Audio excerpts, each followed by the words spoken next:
وَلْتَكُن مِّنكُمْ أُمَّةٌ يَدْعُونَ إِلَى الْخَيْرِ وَيَأْمُرُونَ بِالْمَعْرُوفِ وَيَنْهَوْنَ عَنِ الْمُنكَرِ وَأُولَئِكَ هُمُ الْمُفْلِحُونَ.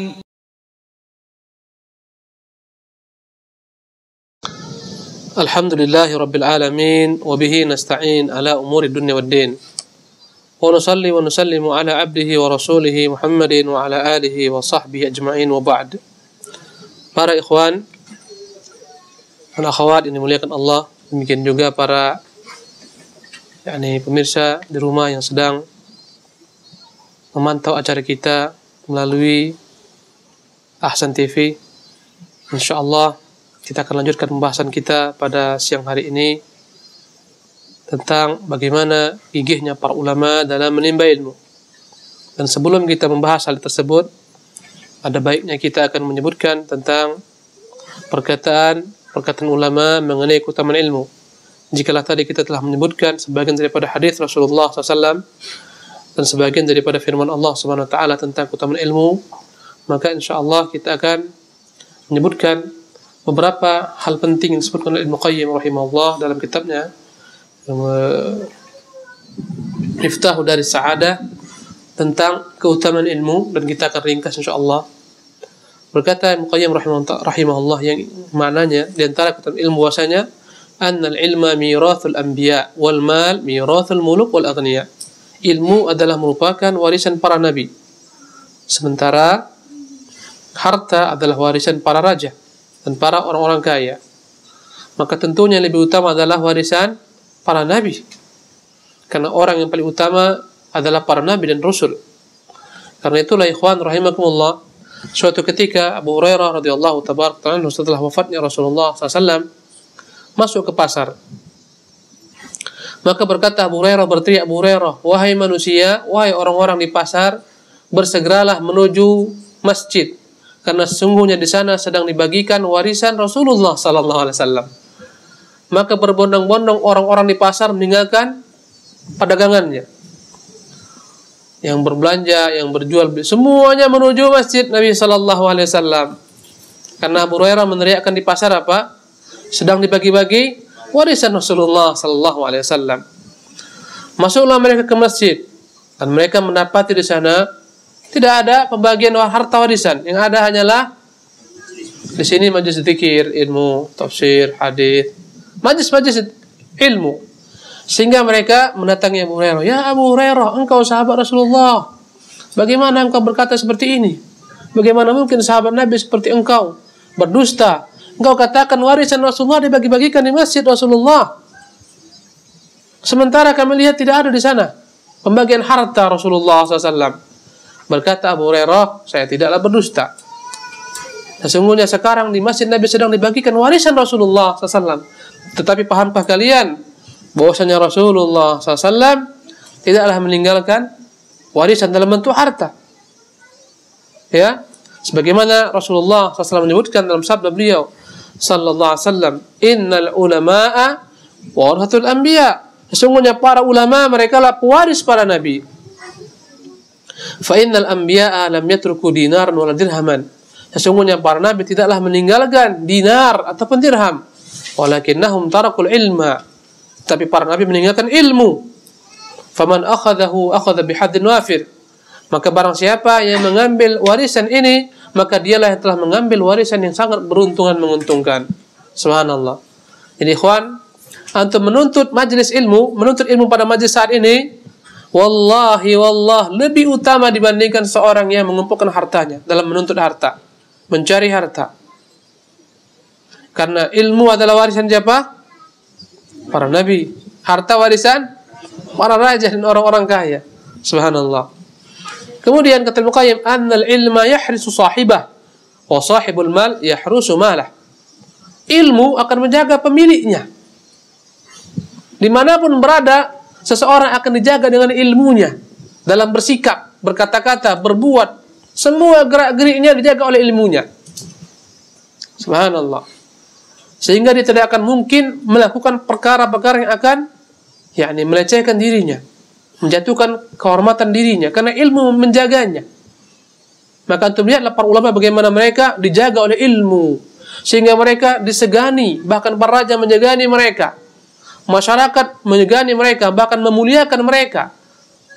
Kemanapun seorang alim pergi, ilmunya menjaganya, tidak tergelincir kepada perkara-perkara syubhat, tidak tergelincir ke dalam syahwat, ilmunya menjaganya, ya, daripada perkara syubhat maupun syahwat.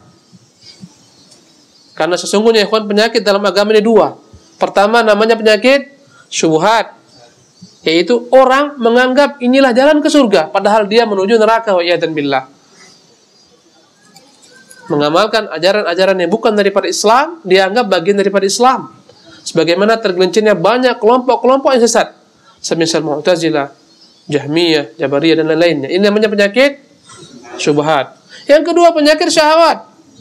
Tergelincir dalam penyakit syahwat. Syahwat adalah semua yang berkaitan dengan dunia, wanita, harta. Terjebak di dalam penyakit-penyakit seperti ini. Dan wallahi ilmu akan menjaga seorang daripada kedua penyakit ini, syahwat dan syubhat. Sebaliknya ikhwan, adapun pemilik harta, maka dia harus menjaga hartanya.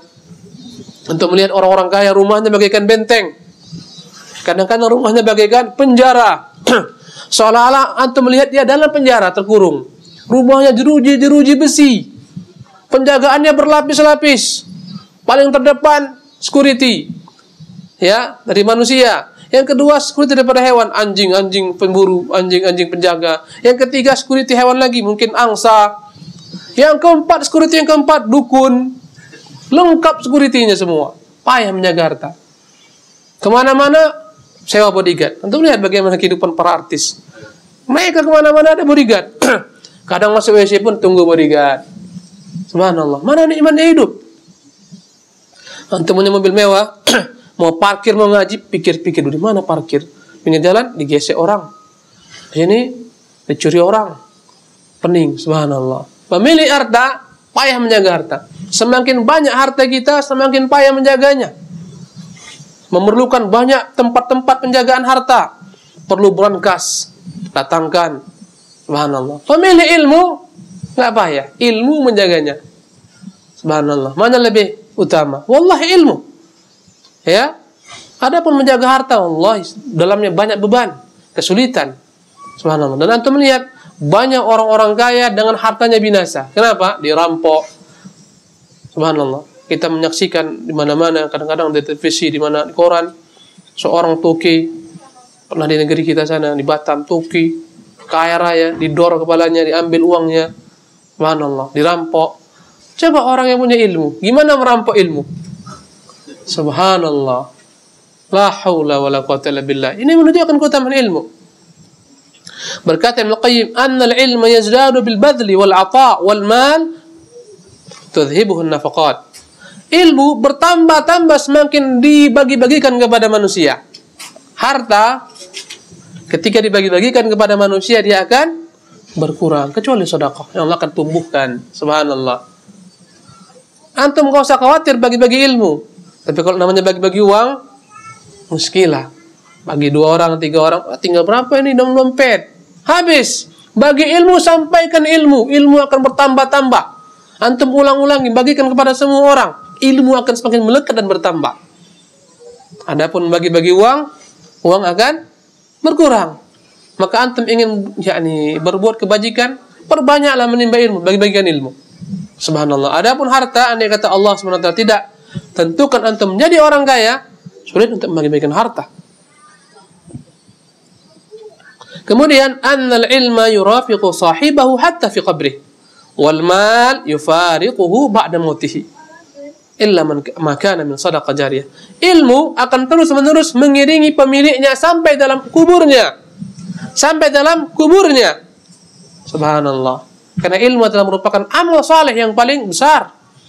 Harta, ada enggak antum lihat orang yang punya harta banyak, dimasukkan hartanya ke dalam kuburnya? iPod-nya dimasukkan ke dalam kuburnya, BB-nya dimasukkan ke dalam kuburnya, ada enggak? Rekening ATM-nya, kartu kredit dimasukkan dalam kuburnya, ada enggak? Wallahi enggak ada. Padahal ikhwan, dalam kubur manusia begitu butuhnya dengan teman. Imam Ahmad meriwayatkan, Abu Dawud meriwayatkan, kelak ketika orang dimasukkan ke dalam kubur, hadisnya panjang saya ringkas. Maknanya ikhwan, andai kata dia seorang mukmin yang banyak berbuat kebajikan amal saleh, akan datang kepadanya seseorang dengan sosok wajah yang begitu bagusnya, sehingga dia berkata, man anta fawajhukal wajhul ladzi ya'ti bil khair. Wajahmu yang datang bawa kebaikan, siapakah engkau?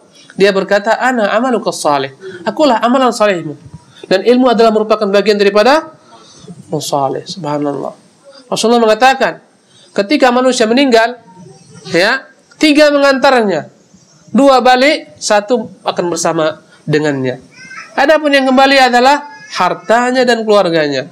Istri antum yang cantik, masya Allah. Anak-anak antum yang ganteng, sampai dikubur, dimasukkan bapaknya ke dalam kubur, ditimbun, nggak ada yang menunggu di sana, nggak ada. Paling tahan menunggu sejam 2 jam, nangis, setelah itu pulang. Nggak ada yang saya ikut abilah dalam kuburnya, ikut bapak dalam kuburnya. Wallahi nggak ada. Istri yang paling antum cintai pun, kalau antum udah meninggal, demi Allah nggak mau tidur samping antum lagi malam hari itu. Misalnya suaminya meninggal malam, ada istri yang mau tidur samping suaminya yang telah meninggal. Ada ibu-ibu? Ada nggak ibu-ibu? Saking cintanya kepada suaminya meninggal malam hari, maka dia tidur di samping suaminya. Ada nggak? Nggak ada. Diselimuti dengan kain, ditutupi seluruh wajahnya. Kadang pun dia udah takut dari suaminya. Subhanallah. Maka ilmu akan mengiringi orang sampai ke dalam alam kuburnya. Adapun harta, dia hanya berhenti. Kadang-kadang nggak sampai ke dalam pemakaman, di luar pintu pemakaman berhenti. Mobil-mobil mewahnya. Subhanallah. Maka carilah ikhwan yang seperti ini. Akan 2 kembali yakni akan 2 kembali kata Rasulullah, harta dan anak istrinya. 1 yang akan menyertainya di dalam kuburnya. Apa itu? Amal saleh. Tapi wallahi ikhwan, manusia lebih banyak mencari kedua ini. Ya. Beramal, bekerja untuk hal ini, untuk harta dia bekerja, untuk anak dan istrinya yang terkadang wallahi tidak bisa memberikan baginya kebahagiaan setelah dia meninggal. Setelah dia meninggal, hartanya digunakan untuk maksiat oleh anak-anaknya. Setelah meninggal, hartanya dibuat maksiat oleh istrinya. Tidak bisa menolongnya, hartanya tidak bisa menolongnya. Demikian juga anak dan istrinya. Kecuali jika mereka memang anak-anak yang saleh, istri yang saleh. Hartanya digunakan untuk berjuang di jalan Allah Subhanahu wa taala. Dan kebanyakan manusia mati-matian, banting tulang untuk mencari 2 hal ini. Kebahagiaan bagi istri dan anaknya, dan kebahagiaan dengan mengumpulkan harta. Padahal belum tentu inilah yang membuat dia bahagia dalam alam kuburnya. Bahkan banyak yang mengecewakan ikhwan. Subhanallah. Tapi satu hal yang pasti akan mengawaninya, menemaninya, yaitu amal saleh. Kebanyakan manusia lalai. Subhanallah. Mereka lalai. Kemudian ikhwan barakallahu fikum, anna al-ilma yahkumu 'ala al-mal, fal-ilmu hakiman wal malu mahkumun 'alaih. Kata Ibnu Qayyim rahimahullah tabaraka taala, ilmu adalah merupakan hakim. Dia yang akan menentukan kemana harta akan dibuatkan. Ya, tentunya hakim yang menentukan kemana harus dibuatkan ini lebih utama daripada mahkum 'alaih. Dan masih banyak sejumlah daripada ilmu, keutamaan ilmu ikhwan, 100 lebih. Keutamaan ilmu yang disebutkan oleh Al-Imam Al-Qayyim dalam kitabnya Miftahu Daris Sa'adah. Ya. Di antaranya adalah annal mala qad yakunu sababan fi halaki sahibi. Terkadang harta membuat orang binasa. Banyak orang binasa, masya Allah, tergelincir dalam kubangan syahwat lantaran harta.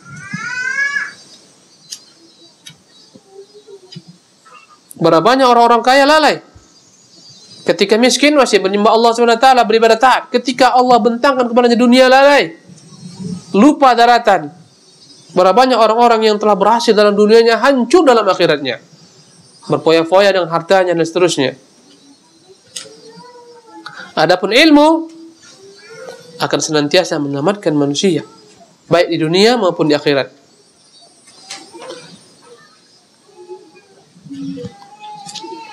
Para ikhwan dimuliakan oleh Allah Subhanahu wa taala, Yang mau lebih rinci silahkan merujuk kepada kitab yang saya sebutkan. Kemudian kita akan berbicara tentang bagaimana gigihnya para ulama dalam menimba ilmu.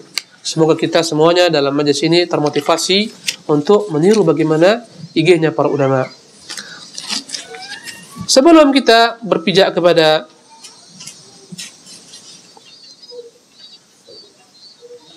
bagaimana gigihnya para ulama kita menimba ilmu, insyaallah kita akan menjelaskan tentang gigihnya Nabi Musa alaihissalam dalam menimba ilmu. Padahal dia Nabi. Dan hal ini ya ikhwan dimuat dalam Al-Quran Al-Karim. Dalam surat Al-Kahfi. Dalam surat Al-Kahfi antum akan dapati Allah Subhanahu wa taala telah menyebutkan bagaimana gigihnya Musa dalam menimba ilmu. Dari ayat 60 sampai ayat 82. Sebagai pelajaran kepada kita semua ikhwan. Sebagaimana Imam Bukhari meriwayatkan dalam sahihnya, adalah Musa alaihissalam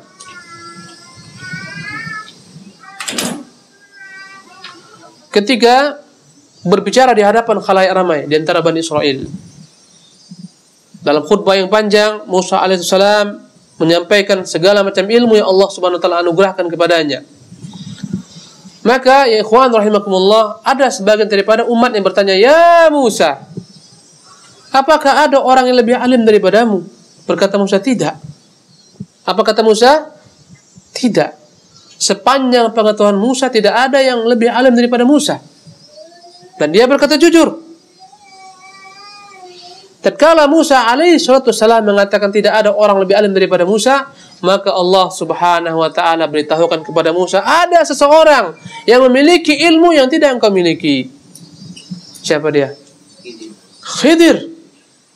Walaupun semua ulama sepakat Musa lebih utama daripada Khidir, tapi ada ilmu yang dimiliki Khidir yang tidak dimiliki Musa. Dan antum lihatlah bagaimana gigihnya Musa alaihissalam. Saya akan bacakan ayatnya. Dan ini sebagai pelajaran kepada kita. Subhanallah. Wa idh qala Musa li fatahu la abrahu hatta ablugha majma'al bahraini aw amdiya huquba. Tatkala Musa tahu ada orang lebih alim daripada dirinya, Musa tinggalkan Bani Israel. Dia tinggalkan negerinya. Dia ajak ketika itu salah seorang sahabatnya, Yusha bin Nun, untuk mencari orang yang Allah Subhanahu wa taala sebutkan tentang ilmu yang ada padanya yang tidak dimiliki Musa, Khidir. Subhanallah.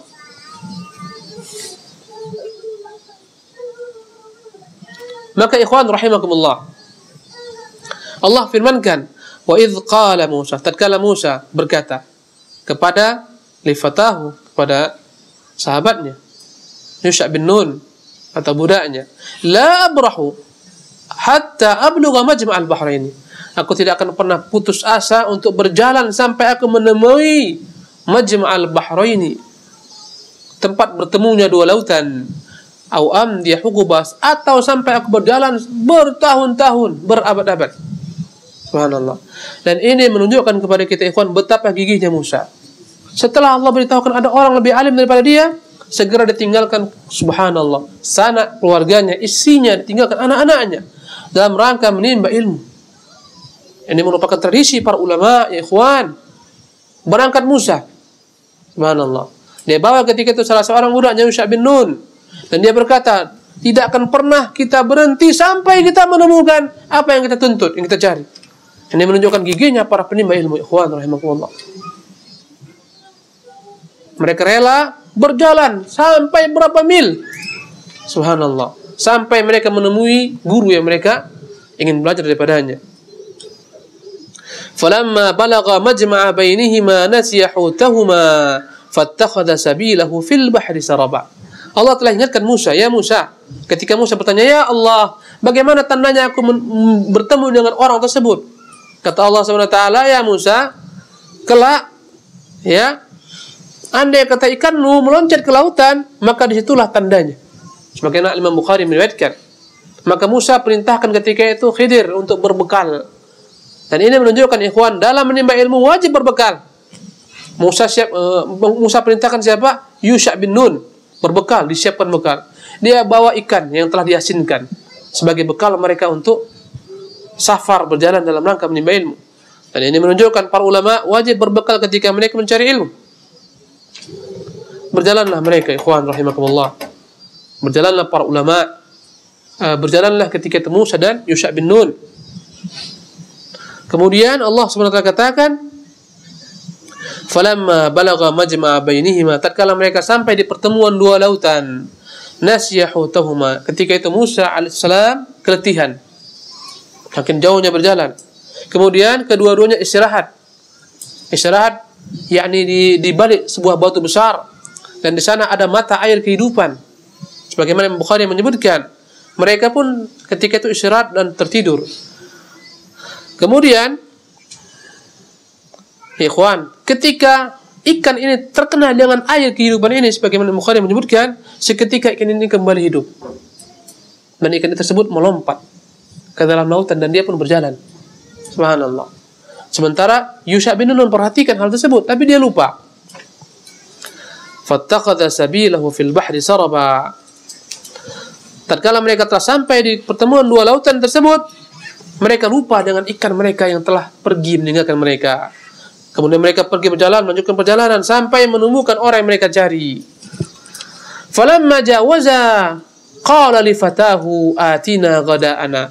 Tatkala mereka berjalan lama dan jauh serta panjang, tibalah masanya Musa merasa lapar. Berkata Musa kepada sahabatnya Yusha bin Nun, atina ghada'ana, tolong berikan kepada kita makanan kita. Laqad laqina min safarina hadha nasaba. Sesungguhnya kita telah begitu letih dalam perjalanan ini, dalam mencari orang yang ingin kita tuju. Berkata Allah tabaraka ta'ala, qala ara'aita, berkata Allah, qala, berkatalah ketika Yusha bin Nun, ara'aita idh awayna ila sakhra, ingatkah engkau tatkala kita beristirahat di batu tersebut, batu besar tersebut. Fa inni nasitul hut, maka aku lupa tentang perkara ikan kita. Wa ma ansanihu illa syaitanu an adhkurah, tidaklah aku lupa kecuali karena syaitan yang buat aku lupa. Wattakhadha sabilahu fil bahri ajaba, aku melihat bagaimana ikan ini berjalan kembali dalam lautan, begitu menakjubkan. Subhanallah. Padahal telah diapakan? Telah diasinkan. Subhanallah. Qala dzalika ma kunna nabghi fartadda ala atharihima qasasa. Maka Allah berfirman, berkata Musa, inilah yang kita cari. Fartadda, maka mereka pun kembali ala atharihima qasasa, mengikuti jalan mereka yang telah mereka lalui tadi. Karena Allah katakan tandanya apa? Ikan hilang, ikan melompat. Kembali ikhwan mereka jalan sampai ke tempat di mana mereka beristirahat. Di sana mereka temukan seseorang yang sedang menutupi tubuhnya dengan selimut. Subhanallah. Maka berkata Musa, assalamu alayka. Dia tanyakan, kamu siapa? Saya Musa. Musa Bani Israel? Ya. Subhanallah. Maka Allah menyebutkan ikhwan, fawajada 'abdan min 'ibadina atainahu rahmatan min indina wa 'allamnahu min ladunna ilma. Fawajada 'abdan, akhirnya kedua-duanya mendapat di sana ada seorang hamba daripada hamba-hamba kami. Atainahu rahmatan min indina, kami berikan kepadanya rahmat kami, wa 'allamnahu min ladunna ilma, serta kami berikan kepadanya daripada kami ilmu. Ini menunjukkan ikhwan, dalam ilmu harus terkumpul padanya ilmu dan rahmat. Dalam diri seseorang harus terkumpul sifat ilmu dan rahmat. Andai kata ilmu tanpa rahmat membahayakan, membinasakan. Ya, rahmat tanpa ilmu juga membinasakan. Wajib dalam diri seorang ada ilmu dan rahmat. Ilmu tanpa rahmat kering. Subhanallah. Sehingga membuat pelakunya menjadi kasar dan seterusnya. Rahmat, yakni lemah lembut tanpa dering ilmu juga akan membahayakan, membuat orang tersesat. Qala lahu Musa, berkatalah Musa kepada Khidir, hal attabi'uka ala an tu'allimani mimma 'ullimta rusyda? Maukah engkau, wahai guru, mengajarkan kepadaku ilmu yang telah kau dapatkan daripada Allah SWT? Dan ini adab. Seseorang wajib beradab ketika berhadapan dengan gurunya. Tidak memaksakan, tapi dengan adab, akhlak. Bolehkah saya menimba daripada anda ilmu yang Allah berikan kepada anda? Subhanallah. Qala innaka lan tastati'a ma'iya sabra. Berkata Khidir, innaka wahai Musa, engkau tidak akan mampu bersabar denganku. Ini menunjukkan ikhwan, guru memiliki syarat-syarat. Ketika seorang murid belajar, jika kamu mau ikut denganku, maka seperti ini syaratnya. Dia berikan muqaddimah, Musa, ini perkara yang sulit. Saya lihat engkau tidak akan sabar denganku. Ini menunjukkan ikhwan, guru harus memberitahukan kepada muridnya ketika akan menimba ilmu, ini perkara seperti ini. Wa kaifa tasbiru ala ma lam tuhit bihi khubra. Berkata Khidir, bagaimana mungkin engkau bersabar tentang suatu perkara yang engkau tidak memiliki ilmu padanya? Qala, berkata Musa, satajiduni insyaallahu sabiran wala a'si laka amran. Berkata Musa, insyaallah wahai guru, engkau akan mendapati diriku adalah orang-orang yang senantiasa sabar dan tidak menentang perintahmu. Ini menunjukkan adab dalam menimba ilmu, bahwa sang murid wajib senantiasa patuh kepada gurunya, taat kepada gurunya, mengikuti arahan-arahan gurunya jika dia ingin memperoleh ilmu daripada guru-gurunya. Subhanallah. Qala fa in ittaba'tani, berkata ketika itu Khidir, jika engkau memaksa untuk ikut denganku, fala tas'alni an syai'in hatta uhditha laka minhu dzikra. Maka janganlah tanyakan kepadaku tentang suatu perkara sampai aku sendiri akan beritahukan kepadamu tentang berita tersebut. Ini syaratnya. Apa syaratnya? Jangan tanya. Menunjukkan kepada kita, ikhwan, terkadang guru wajib tidak menjawab pertanyaan muridnya jika belum tiba masanya. Ada ilmu-ilmu yang belum wajib disampaikan, bahkan dilarang disampaikan kepada murid. Harus ada skala prioritasnya. Karena itulah kita ketahui bahwasanya Rasulullah SAW pernah melarang salah seorang sahabat Muadz bin Jabal untuk menyampaikan hadis beliau, karena khawatir akan muncul kemudaratan. Maka inilah syaratnya, jangan tanyakan sampai aku sendiri akan beritahukan kepadamu. Fantalaqa, keduanya pun berangkat, ikhwan rahimakumullah, berjalan hatta idza raqiba fis safinah. Dalam Sahih Bukhari disebutkan, ketika mereka berjalan di pinggir lautan, ada burung yang masuk ke lautan, kemudian dia mengambil air di lautan. Berkata Khidir, tidakkah engkau lihat wahai Musa, bagaimana burung tersebut mengambil air dari lautan? Sesungguhnya perumpamaan ilmu Allah dan ilmu yang ada pada makhluk bagaikan perumpamaan ilmu Allah dalam lautan, dan tetesan yang diambil oleh burung tersebut itulah ilmu makhluk dibandingkan ilmu Allah tabaraka wa taala. Subhanallah, ilmu kita ikhwan enggak ada apa-apanya. Wa ma utitu minal ilmi illa qalila. Tidaklah akan diberikan ilmu kecuali sedikit saja. Hatta idza raqiba fis safina, mereka akan berlayar. Ketika itu datanglah sebuah bahtera atau perahu. Karena mereka orang-orang baik, Imam Bukhari menyebutkan kedua-duanya dinaikkan gratis, tidak membayar. Gratis, free. Naiklah mereka ke atas perahu. Subhanallah. Mereka di bawah. Ketika perahu telah mendarat, kharaqaha, perahu ini dibolongi oleh Khidir. Diapain? Dibolongi perahu. Masya Allah. Sudah ditolong, gratis, perahu dilubangi. Masuklah air. Perahu pun tidak bisa berlayar. Terapung, tenggelam. Ya. Kharaqaha. Maka seketika Musa, seseorang yang senantiasa menegakkan amar ma'ruf nahi mungkar, dia anggap ini perbuatan mungkar. Karena zahirnya mungkar, bagaimana orang yang telah ditolong malah membolongi perahu. Berkata Musa dengan gairahnya. Apa kata Musa? Qala akharaqtaha litughriqa ahlaha. Bagaimana kau bolongi kapal ini? Engkau akan menenggelamkan para pemiliknya. Laqad ji'ta syai'an imra. Ini adalah perkara yang kau perbuat, perkara yang diingkari, perkara yang mungkar. Diingkari oleh Musa. Qala, berkata Nabi Khidir, alam aqul innaka lan tastati'a ma'iya sabra? Bukankah aku pernah katakan kepadamu bahwasanya engkau tidak akan mungkin mampu bersabar bersamaku? Seketika Musa baru ingat. Ini menunjukkan ikhwan, guru harus selalu mengingatkan murid-muridnya. Kalau muridnya lupa diingatkan.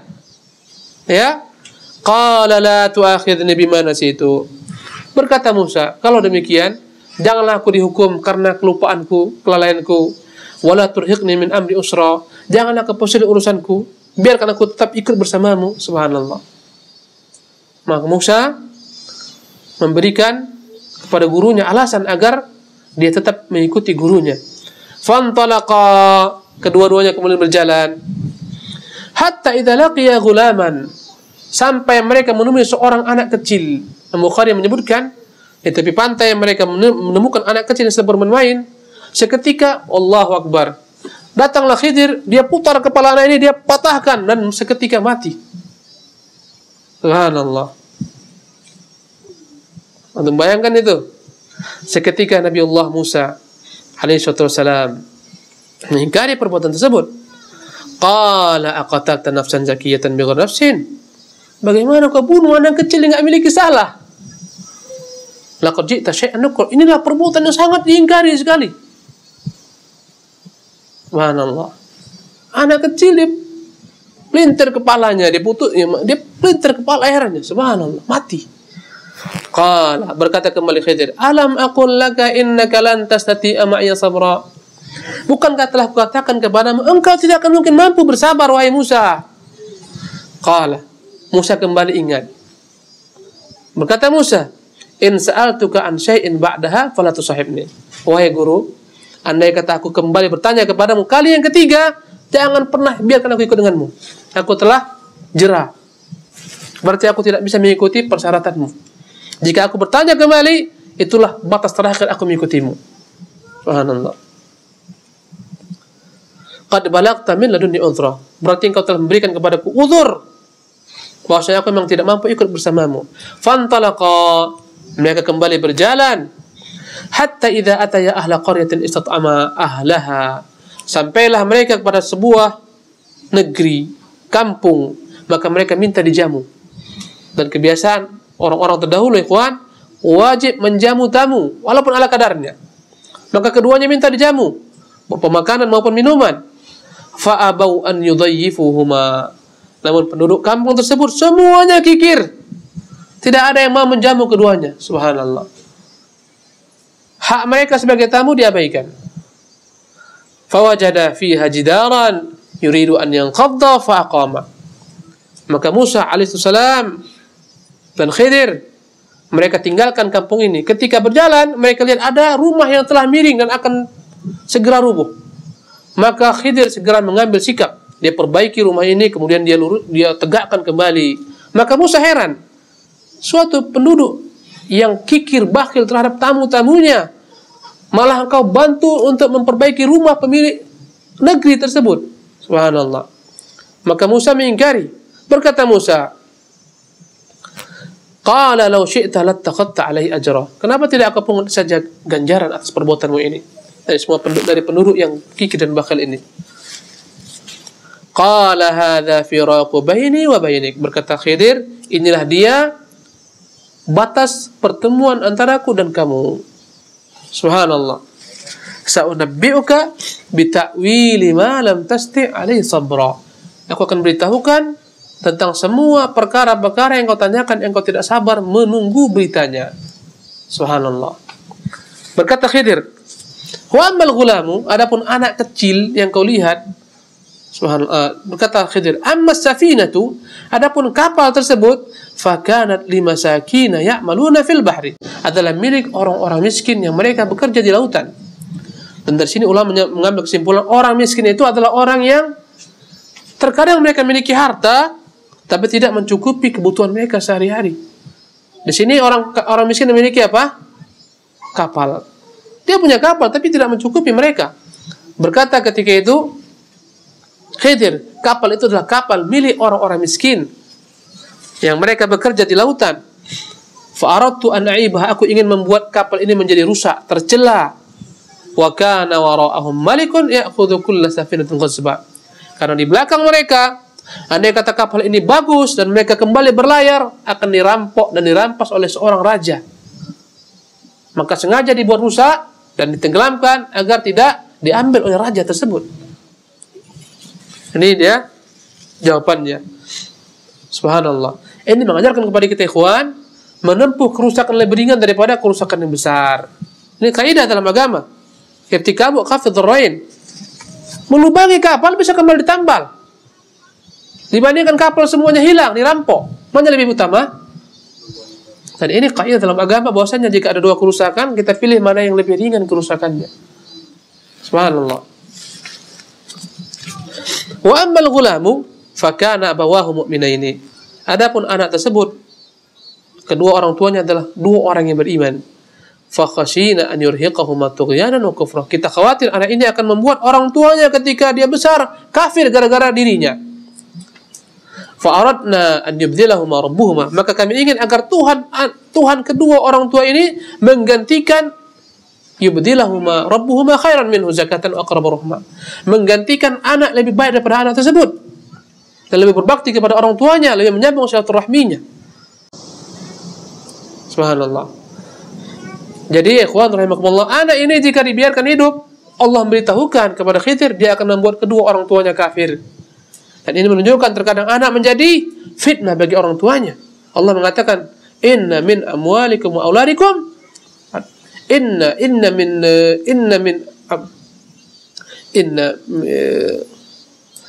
min amwalikum wa auladikum Allah musta'an.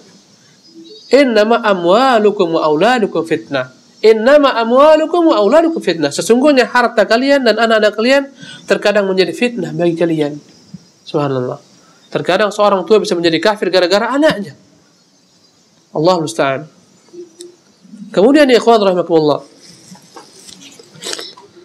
lanjutannya, wa ammal jidaru fa kana li ghulamaini yatimaini fil Madinah. Adapun dinding yang diperbaiki,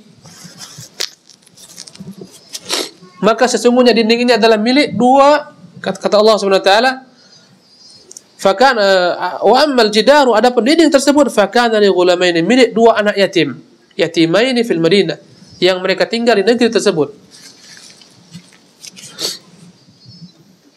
Wa kana tahtahu kanzun lahuma, dan dalam rumah ini, di bawah rumah ini terdapat perbendaharaan harta milik kedua orang tua mereka. Wa kana abuhuma salihah, dan adalah orang tua anak ini adalah orang tua yang saleh.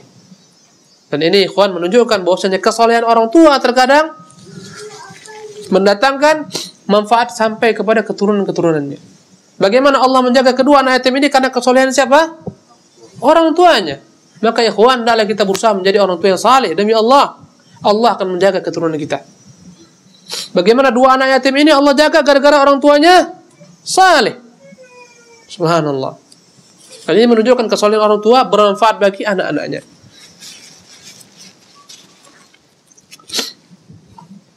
Fa'arada rabbuka an yablugha ashuddahuma. Tuhanmu ingin agar mereka kelak menjadi baligh, wa yastakhrija kanzahuma, mengeluarkan khazanah, perbendaharaan harta milik kedua orang tuanya. Rahmatan min rabbik, semuanya sebagai bentuk rahmat daripada Tuhanmu. Wa ma fa'altuhu an amri. Kata Khidir, dia tutup, semua perbuatan ini bukanlah aku perbuat dengan kehendak aku.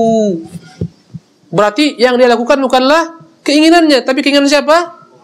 Dia membunuh, dia melubangi, dan dia semuanya bukan dia inginkan, tapi semuanya atas perintah Allah. Dzalika ta'wilu ma lam tasti' alaihi sabra. Itulah semua perkara yang kau tidak mampu sabar untuk mendapatkannya.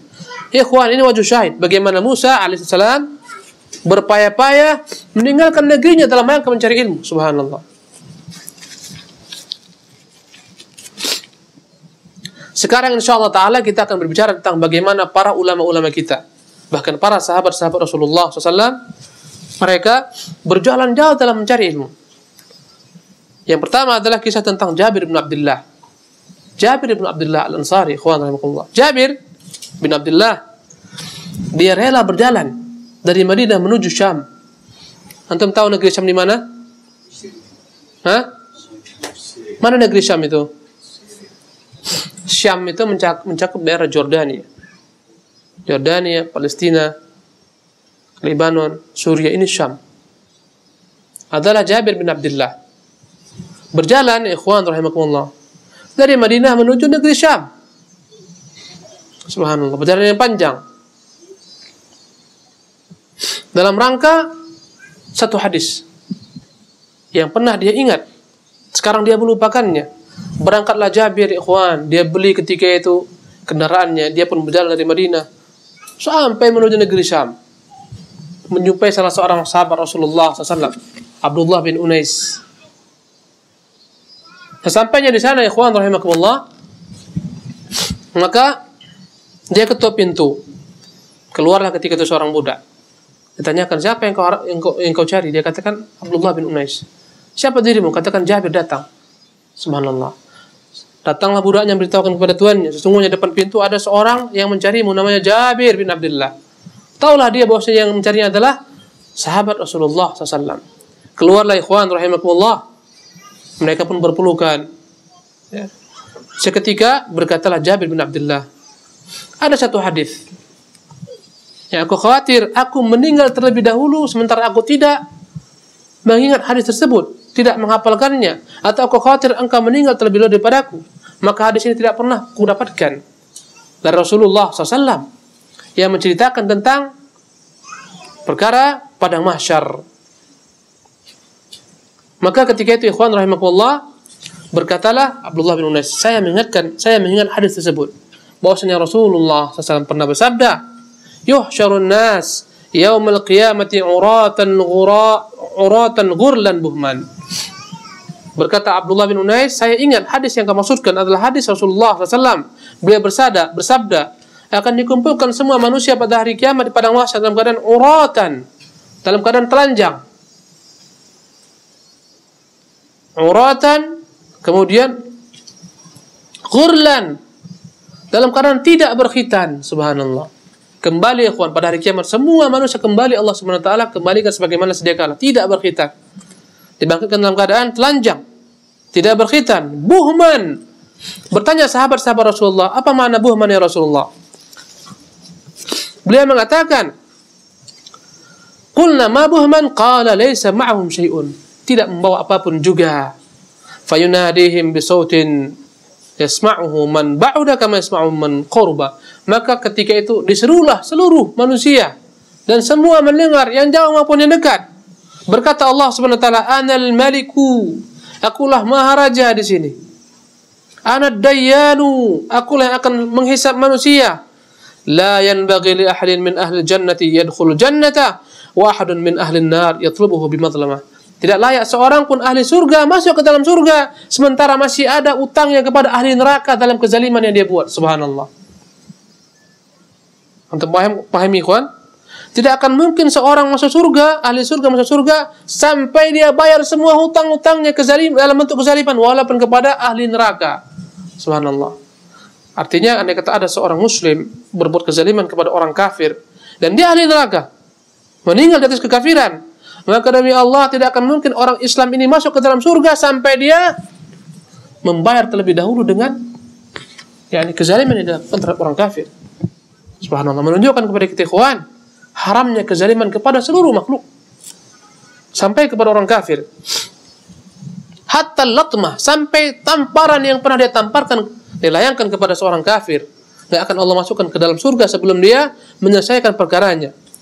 Qala qulna, berkata perawi ini Abdullah bin Unais, kami bertanya, kaifa huwa, bagaimana hal ini terjadi ya Rasulullah? Wa inna manati Allah ghuratan burman. Kami sementara datang menghadap Allah dalam keadaan telanjang, tidak membawa apapun juga, dalam keadaan tidak berkhitan. Qala bil hasanati was sayyiat. Bil hasanati was sayyiat. Allah akan bayar dengan segala macam bentuk kebaikan dengan kebaikan, kejelekan dengan kejelekan. Rawahu Ahmad dalam musnadnya dan Imam Bukhari dalam Al-Adabul Mufrad. Wajh syahid ikhwan, bayangkan bagaimana seorang semisal Jabir bin Abdullah demi satu hadis ini berjalan beribu-ribu kilometer. Subhanallah. Dari Madinah menuju, jadi nggak ada apa-apanya dengan antum yang dari Tokyo kemari, ya kan? Kemarin kita dari Tokyo, ikhwan, ganti-ganti kereta. Wallah ini masih enak, ada aircon, ada AC-nya. Ya, dari Nagano menuju Sendai nggak ada apa-apanya, wallahi. Jadi antum yang merasa, kamilah pejuang sejati, jihad fi thalabil ilmi, dibandingkan Jabir bin Abdullah naik keledainya ikhwan. Naik keledai, antum naik kereta api, apalagi sebagian. Ya, Pak Anwar naik kereta api cepat 1 jam sampai. Nggak ada bandingannya dengan Jabir bin Abdullah. Demi suatu hadis menunjukkan alangkah gigihnya mereka. Imam Ahmad rahimahullah taala, ya, dari Baghdad menuju Yaman, Irak, Yaman. Andai kata sini ada peta, antum bisa lihat. Naik pesawat aja berjam-jam. Irak ke Yaman hanya mengambil 10 hadis dari Abdul Razak As-San'an. Subhanallah. 10 hadis. Sekarang antum tinggal buka aja. Dahulu kala setengah mati ulama keliling dunia mengumpulkan hadis. Antum sekarang tinggal buka di internet. Mau nyari hadisnya tinggal klik, keluar jalannya si fulan dengan gampangnya. Itu pun malas. Subhanallah. Sementara mereka perjuangannya, ikhwan, berbulan-bulan dalam 1 hadis, 2 hadis. Subhanallah. Ada lagi seorang sahabat lainnya bernama Abu Ayyub Al-Ansari. Abu Ayyub Al-Ansari. Demi 1 hadis pula, Abu Ayyub rela berjalan dari Madinah menuju Mesir. Subhanallah. Alangkah jauhnya, ikhwan. Mungkin sekitar 24 jam itu kok naik bus. Naik bus cepat sekarang. Bagaimana jika dia dengan berjalan kaki? Bagaimana jika dia dengan untanya? Subhanallah. Tapi demi 1 hadis ini, rela Abu Ayyub Al-Ansari datang kepada Uqbah. Sampai di Mesir, ikhwan rahimakumullah. Setelah berbulan-bulan sampai di Mesir. Maka sampai Abu Ayyub di rumah gubernur Mesir ketika itu, yang bernama ketika itu adalah Maslamah bin Makhlad. Dia berkata, wahai gubernur, Maslamah bin Makhlad ini adalah seorang sahabat Nabi SAW, ya, dari golongan Ansar. Wahai Muhammad, wahai Maslamah bin Makhlad, tunjukkan aku mana rumah Uqbah. Kemudian dia sampai Mesir, sampai di rumah gubernur, dibawa dan diarahkan ke rumah Uqbah bin Amir. Subhanallah. Sampai di rumah Uqbah bin Amir, kembali Uqbah bin Amir keluar, ya, bertemu dengannya. Mereka berahmat-rahmat sejenak. Setelah itu, ikhwan, bertanyalah Abu Ayyub tentang hadis yang pernah dia ingat. Bahwa hadis ini pernah dengarkan oleh sahabat Rasulullah SAW, Uqbah bin Amir. Tentang masalah bagaimana Allah SWT kelak pada hari kiamat akan menutupi kejelekan dan aib orang-orang mukmin. Berkata ketika itu Abu Ayyub, sebutkan kepadaku satu hadis tentang Allah SWT bagaimana kelak pada hari kiamat akan menutupi aib orang-orang mukmin. Maka berkata ketika itu Uqbah bin Amir, Rasulullah bersabda, man satara mu'minan fid dunya ala kharbatin satarahu Allah yaumil qiyamah. Subhanallah. Hadisnya adalah, barang siapa yang menutupi aib seorang mukmin di dunia, maka Allah SWT akan tutupi aibnya pada hari kiamat. Subhanallah. Demi 1 hadis ini, dia berjalan panjang dari Madinah menuju Mesir. Masih lebih jauh, ikhwan, daripada Tokyo ke Sendai. Dari Nagoya pun masih lebih jauh lagi. Mana sini paling jauh? Dari sini, dari Sendai, mana paling jauh? Hah? Kinawa. Berapa jam? Naik kereta api. Pesawat 2 jam. Perjalanan sama kayaknya antara Madinah ke Mesir 2 jam naik pesawat. Kurang sedikit. Subhanallah. Sebegitulah perjalanannya siapa tadi? Abu Ayyub Al-Ansari menuju Uqbah bin Amir. Subhanallah. Jalan. Subhanallah. Antum tinggal naik pesawat. Kemudian ikhwan rahimakumullah, perjalanan perjalanan Sa'id bin Jubair At-Tabi'i dari Kufah menuju Madinah. Ketika orang-orang di Kufah, mereka bersisi dalam tafsiran firman Allah Subhanahu wa taala yang berbunyi, "Wa man yaqtul mu'minan muta'ammidan fajazaohu jahannam khalidan fiha wa ghadiba Allahu 'alaihi wa la'anahu wa a'adda lahu 'adzaban 'azima." Allah berfirman dalam Al-Qur'an Al-Karim, barang siapa yang membunuh seorang mukmin dengan sengaja, fajazauhu, maka balasannya jahannam, neraka jahannam, khalidan fiha, dan dia akan kekal di dalamnya. Wa ghadiballahu alaihi, Allah akan murka kepadanya. Wa la'anahu, Allah akan melaknatnya. Wa a'adda lahu 'adzaban 'azima, Allah akan menyiapkan baginya azab yang dahsyat. Bersisi ahlu Kufah mengenai ayat ini, apakah ini telah terhapuskan dengan ayat innallaha la yaghfiru an yushraka bihi, sesungguhnya Allah tidak akan mengampuni dosa orang-orang yang menyekutukannya dan akan mengampuni dosa selain itu kepada siapa saja yang dikehendaki.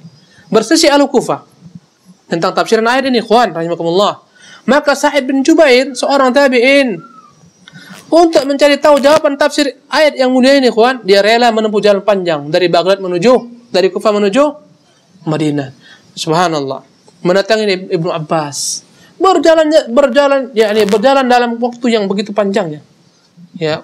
Pagi, sore, siang, malam berjalan dari Kufah menuju Madinah sampai menemui Ibnu Abbas, dan dia tanyakan kepada Ibnu Abbas tentang ayat ini, tentang tafsirannya. Apakah terhapus? Berkata Ibnu Abbas, belum terhapuskan dan tidak ada yang menghapuskannya. Subhanallah. Lihatlah bagaimana mereka telitinya, ikhwan. Ketika ada perselisihan antara manusia menafsirkan satu ayat, langsung dia kembalikan kepada para ulama, dan dia rela menempuh perjalanan panjang demi mencari tahu tentang jawaban tafsir ayat tersebut. Subhanallah. Giginya mereka dalam menimba ilmu. Maka hal-hal seperti ini, ikhwan, wajib kita berusaha mengikuti mereka. Apalagi sekarang, ikhwan, Allah mudahkan sekali sarana-sarana ilmu, perjalanan dalam menimba ilmu, Allah Subhanahu wa taala mudahkan. Enggak payah sekarang belajar. Dahulu kala, subhanallah, orang harus berjalan keliling dunia. Bahkan antum lihatlah sejarah dalam rihlah menimba ilmu, ada para ulama yang wallahi kencing darah. Kencing apa?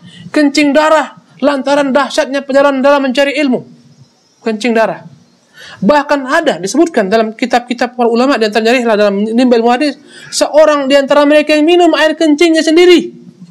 Ketika terputus semua bekal, enggak ada yang mau diminum. Subhanallah. Pernah antum minum air kencing sendiri? Enggak pernah, ikhwan. Bahkan di antara mereka ada yang sampai dirampok, kemudian dipenjara, kemudian lepas kembali. Subhanallah, dalam rangka mencari ilmu. Bahkan ada di antara mereka yang kakinya diamputasi, ikhwan. Ketika dia berjalan di suatu negeri yang ketika itu sedang musim salju, dingin bersangatan sehingga kakinya ini enggak mengalir darahnya, membeku. Diamputasi, diputuskan dalam rangka menimba ilmu. Bahkan ada majlis para ulama, ikhwan. Majlis para ulama. Majlisnya besok sore asar kan. Sejak sore ini seluruh murid-murid telah berkumpul menunggunya, khawatir tidak dapat tempat. Subhanallah. Daurahnya besok sore. Kajiannya besok sore setelah asar. Sejak sekarang orang telah berbondong-bondong menunggu.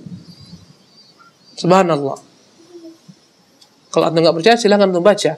Bahkan ada seorang menyebutkan ada yang dia lihat kencing di situ, disiapkannya tempat untuk kencing, khawatir andai kata dia pergi meninggalkan majlisnya ditempati oleh orang lain. Begitu dahsyatnya mereka dalam menimba ilmu, ikhwan. Al-Imam Bukhari, untuk ketahui bagaimana dahsyatnya dalam menimba ilmu. Sampai-sampai pernah Imam Bukhari tidak memiliki satu helai pun pakaian yang dapat dia kenakan. Kehilangan murid-muridnya 3 hari 4 hari nggak keluar menyampaikan kepada mereka ilmu, sehingga mereka mendatangi Imam Bukhari. Kata Bukhari, jangan masuk, aku tidak memiliki baju. Subhanallah. Mereka patungan ngumpul uang untuk belikan baju kepada gurunya. Subhanallah. Sehingga gurunya akhirnya keluar kembali. Bahkan Imam Ahmad rahimahullah ta'ala dalam perjalanan panjang mau ke negeri Yaman, kehabisan bekal. Bajunya pun habis, dia jual. Subhanallah. Sampai-sampai Imam Ahmad, ikhwan, bersembunyi dalam gua.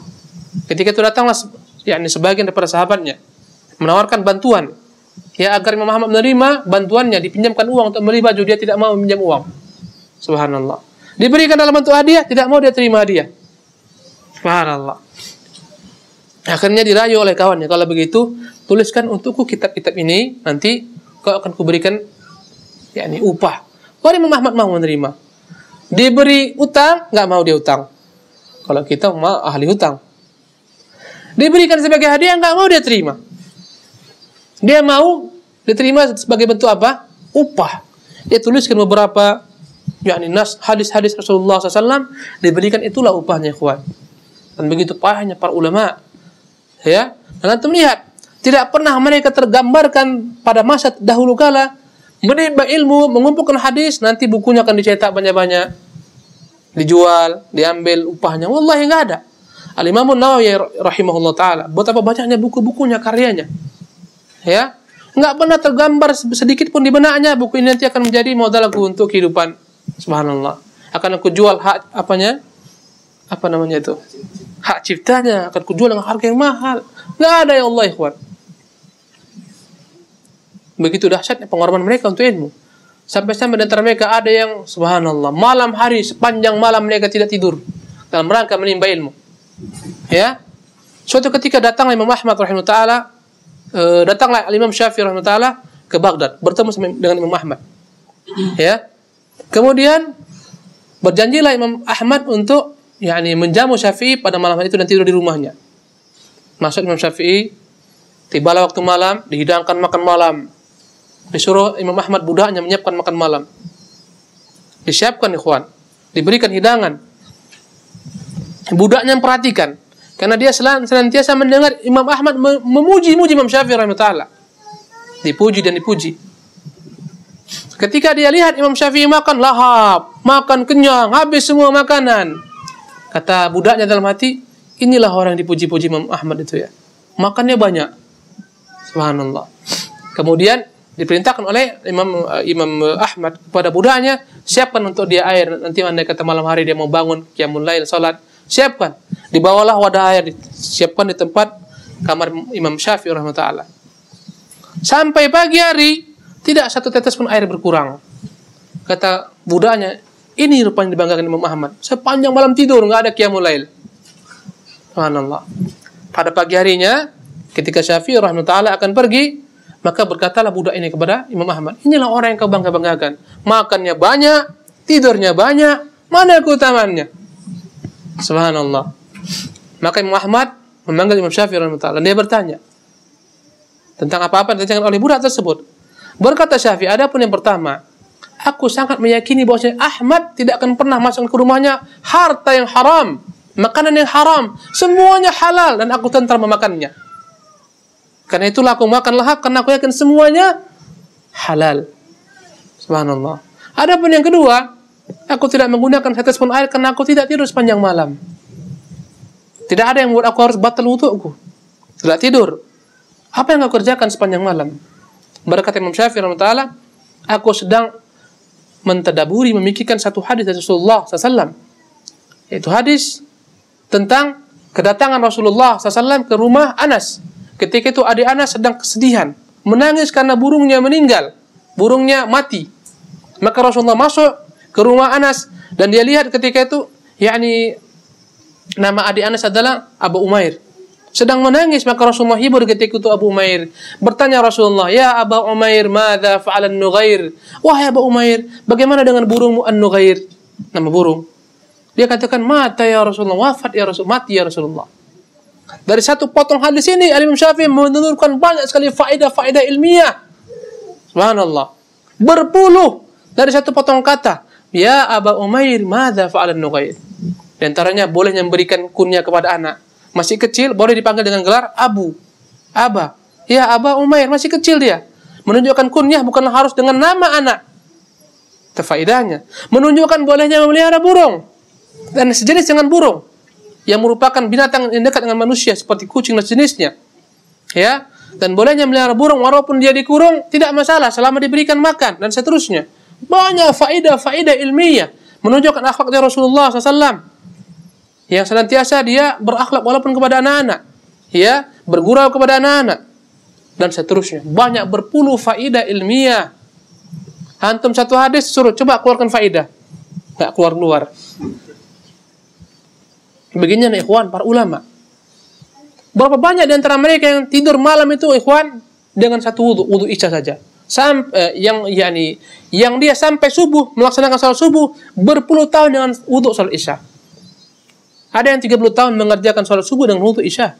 Selama 30 tahun tidak tidur malam. Apa yang kerjakan? Mutalaah. Bahkan pernah salah seorang mengikuti Imam Bukhari rahimahullah. Ya, dia ingin tahu bagaimana Imam Bukhari dalam menimba ilmu. Subhanallah. Dia tidur bersama Imam Bukhari. Dalam sebentar, Imam Bukhari bangkit. Hidupkannya lampu. Nulis. Murojaah. Matikan lagi. Sebentar lagi, bangun lagi. Sampai dihitung berpuluh kali Imam Bukhari hidupkan lampu, murajaah, tidur. Hidupkan lampu, murajaah, tidur. Berpuluh kali dihitung, subhanallah. Dalam satu malam. Menunjukkan Bukhari tidurnya itu tidak tidur sebagaimana kita tidurnya pulas. Tidurnya tidur ayam. Ingat sebentar faedah, tulis. Ingat, tulis. Antum, kita satu malam. Jangan satu malam. Di kajian ini pun tidur. Nanti tengok nih yang ngantuk-ngantuk ini. Bukhari satu malam nggak tidur. Subhanallah. Ikhwanya rahimanillah wa iyyakum ajma'in. Alangkah banyaknya kita dapatkan dalam pelajaran-pelajaran para ulama dalam menimba ilmu ikhwan. Dengan itulah Allah Subhanahu wa taala muliakan mereka, kekalkan mereka sepanjang zaman. Ya. Adalah Imam Nawawi rahimahullah. Sejak kecil Imam Nawawi, sejak kecilnya ketika anak-anak seusia dia bermain-main, ya, dia tidak mau bermain dengan mereka. Datanglah kawan-kawannya, "Ayo, Bu Nawawi, main bersama kami." Dia katakan, "Lastu khuliqtu li hadza." Aku tidaklah diciptakan untuk main-main seperti itu. Masih kecil. Siapa itu? Imam Nawawi rahimahullah. Terkadang kawannya menjahili dia, kawannya mengganggu, tidak dia pedulikan. Itulah dia Imam An-Nawawi. Subhanallah. Ketika Imam Nawawi umurnya masih belasan tahun, subhanallah, dia telah berhasil mengarang banyak buku. Ketika dia wafat berusia 45 tahun, dia meninggalkan buku yang banyak, subhanallah. Nggak tergambarkan dengan kita bagaimana dia menggunakan waktunya. Subhanallah. Ada kitab beliau yang paling besar, namanya kitab Al-Majmu'. Subhanallah. Itu kitab yang paling baik. Berjilid-jilid, ikhwan. Ya. Berjilid-jilid. Usianya meninggal ketika usia berapa? 45 tahun. Sekarang berapa usia antum di sini? Mungkin ada 50 tahun kan? Subhanallah. Usia beliau 45 tahun meninggalkan buku yang subhanallah. Kita yang hidup mungkin kebingungan sampai kapan kita bisa menyelesaikan buku-buku beliau, membacanya. Subhanallah.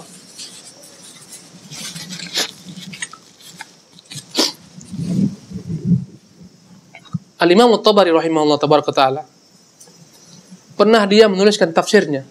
Dan tafsir terbesar ada tafsir Tabari. Ya. 30.000 halaman dia tulis. Dia tanyakan kepada murid-muridnya, "Bagaimana menurut kalian? Bisakah membaca buku ini?" "Ya Imam, terlampau banyak, 30.000 lembar. Tolonglah ringkas." Diringkasnya menjadi 10.000 lembar. Subhanallah. Untuk lihatlah bagaimana murid-murid Al-Hafidz Ibnu Hajar meminta kepada gurunya untuk meringkas kitab Al-Hafidz Al-Bizzi, Tahdzibul Kamal. Sekarang saya lihat sampai 37 jilid atau 35 jilid itu. Tahdzibul Kamal. Begitu besarnya buku ini. Dalamnya semua nama para perawi, semua nama orang dalamnya ini. Semua nama perawi dalamnya, lengkap dengan sejarahnya, hadis-hadisnya, orang tuanya, guru-gurunya, murid-muridnya. Ya, berkata murid-murid Al-Imam Al-Hafidz Ibnu Hajar, "Tolong wahai guru ringkas." Dia ringkas, ya, dari 37 jilid ini menjadi 12 jilid. Namanya Tahdzibu Al-Kamal. Tahdzibu Tahdzib namanya. Diringkasnya. Diringkas. Berkata kembali muridnya, "Wahai Imam, terlampau besar, payah kami ini membacanya. Banyak. Tolong buat ringkas lagi." Diringkas, ikhwan, menjadi 2 jilid saja. Subhanallah, namanya Taqribut Tahdzib. Cuma 2 jilid. Begitulah manusia, ikhwan. Begitulah himmah. Semakin jauh daripada zaman kenabian, semakin melemah himmah manusia. Maka ciri-ciri hari kiamat, ikhwan, adalah zuhurul jahli wa fusyuwul qalam. Hari kiamat akan datang ketika sarana menulis begitu berkembang. Sarana mencetak begitu berkembang, tapi ilmu agama semakin manusia semakin kehilangan ilmu agama. Kejahilan terhadap agama semakin merajalela. Sementara ilmu tentang tulis dan menulis semakin berkembang. Sekarang lihatlah, subhanallah, begitu mudahnya kita untuk menulis. Berkembangnya segala macam alat untuk mencetak. Begitu gampangnya sekarang. Tapi ilmu semakin berkurang. Allah musta'an. Ya. Hari kiamat akan terjadi ketika intasyarul jahlu. Kejahilan merajalela. Ma'afusyuwil qalam. Sementara pena semakin berkembang. Subhanallah. Yang seperti sekarang, ikhwan. Dahulu kala, nggak ada yang namanya, ini apa namanya nih? Untuk sebut? Recorder. Dahulu kala nggak ada recorder. Nggak ada perekam. Para ulama seperti Sya'bi rahimahullah, ketika belajar dengan gurunya, langsung dihafalkan dari gurunya. Sya'bi terkenal dengan hafalannya yang kuat sekali. Sehingga berkata Sya'bi, "Saya tidak pernah berkata kepada guruku, ulangi kembali." Nggak pernah. Semua yang disampaikan gurunya langsung hafal dengan dia. Subhanallah. Sampai-sampai Sya'bi kalau masuk ke dalam pasar, dia tutup telinganya. Karena khawatir masuk ke dalam telinganya ini, yakni keadaan pasar, obral segala macam nggak guna, perkataan sia-sia. Dia tutup telinganya. Subhanallah. Begitulah para ulama dahulu kali, ikhwan. Mereka hafalkan. Sekarang orang malas ngapal. Nanti bisa dengar direkamnya di rumah. Setelah direkam, entah kapan didengarkan. Dahulu kala para ulama setengah mati untuk menulis buku, sekarang tinggal beli. Cetak, beli, gampang. Tapi entah kapan dibaca. Subhanallah. Banyak kita-kita ikhwan, jujur aja lantung. Di rumah tumpukan buku, subhanallah, orang lihat, Masya Allah, Abu Hamzah. Masya Allah, Masya Allah, bukunya banyak. Masya Allah, Ustadz, bukunya banyak. Berjilid-jilid atau lemari, 5 lemari. Entah kapan disentuh. Subhanallah. La haula wala quwwata illa billah. Padahal para ulama ya seperti Syekh Muhammad Amin Syinqiti rahimahullah taala, kalau dia beli buku di beliau ya, bukan kita, beliau, buku itu ditaruhnya di luar pustakanya. Setelah dibaca, masukkan. Semua buku yang masuk pustakanya adalah buku yang sudah dibacanya seluruhnya. Kalau kita setelah beli langsung masuk pustaka, kunci, rapi, nggak pernah disentuh, nampak itu buku-buku itu. Subhanallah. Ini ulama ikhwan rahimakumullah. Begitu berharganya mereka, begitu berharganya waktu bagi mereka. Sehingga ada para ulama seperti Imam Muslim rahimahullah taala. Antum tahu kenapa Imam Muslim meninggal? Apa sebabnya? Ya, disebutkan dalam biografinya, di antara Imam Zahabi menyebutkan Imam Muslim ketika sibuknya dia sedang menulis hadis-hadis sampai dia lupa makan. Sampai lupa apa? Makan. Ya, datang budaknya, "Tuan, makan." "Iya, taruh situ." Sibuk sampai lupa makan.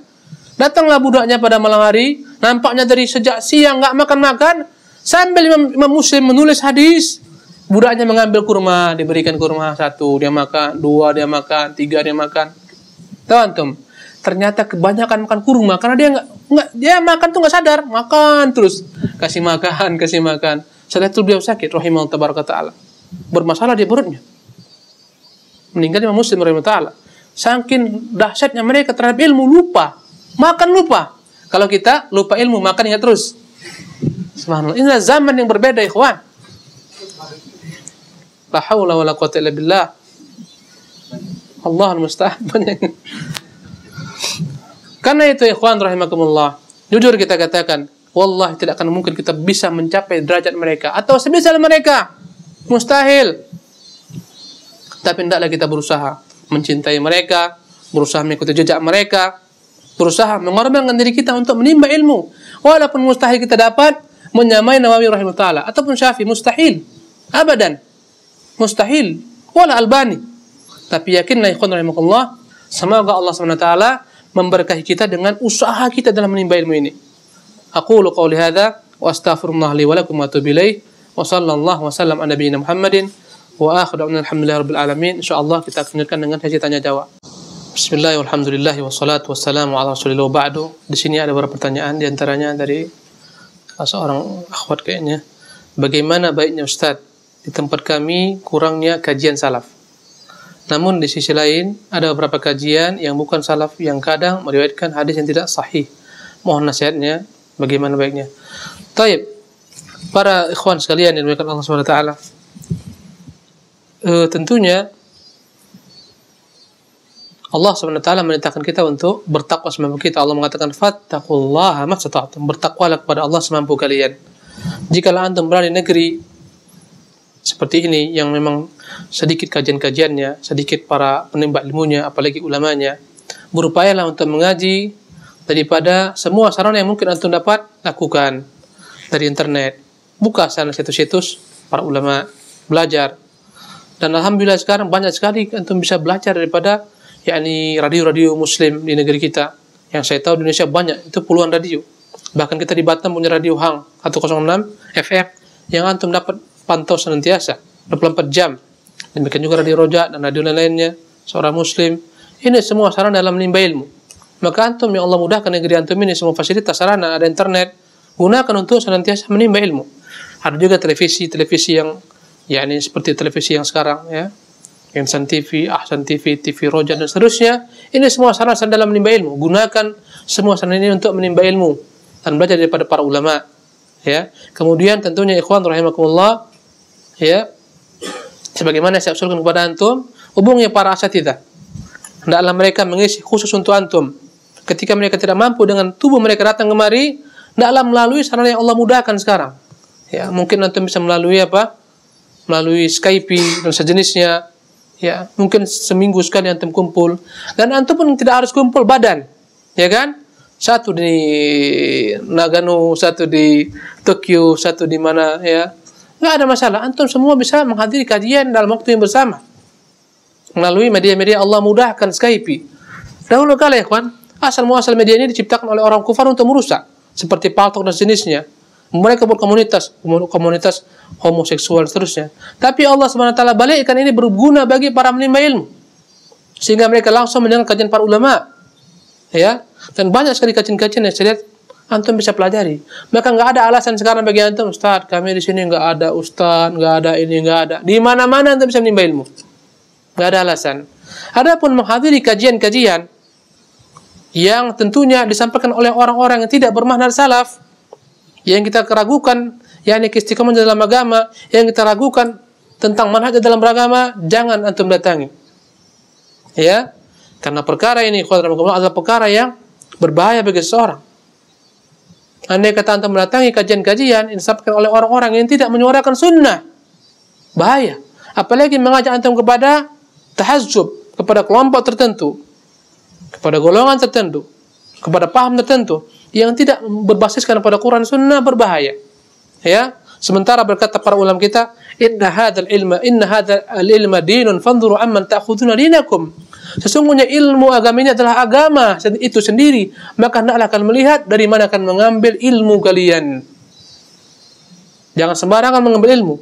Tanyakan kepada kawan-kawannya, bagaimana jika kita menghadiri majelis ini, bagaimana yang menyampaikannya dan seterusnya. Dalam perkara agama loh. Adapun dalam perkara yang bukan agama, ya contohnya dalam perkara-perkara yang sifatnya seperti bahasa Arab dan seterusnya, nggak ada masalah. Untuk belajar daripada orang-orang yang mungkin tidak bermanhaj benar dalam perkara-perkara yang tidak berkaitan dengan perkara agama, silakan. Ya, di bidangnya silakan.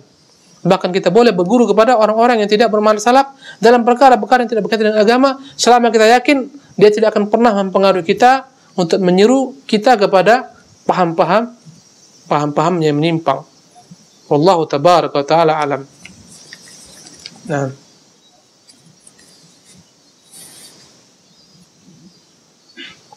ini ada pertanyaan yang dari akhwat kayaknya. Pendengar streaming dari Bandung. Dari Bandung ini. Menjelang lebaran ini ada kebiasaan di kampung saya, yaitu ziarah ke makam kakek nenek di bulan Syawal. Yang saya tanyakan, satu, bagaimanakah sikap saya yang arif?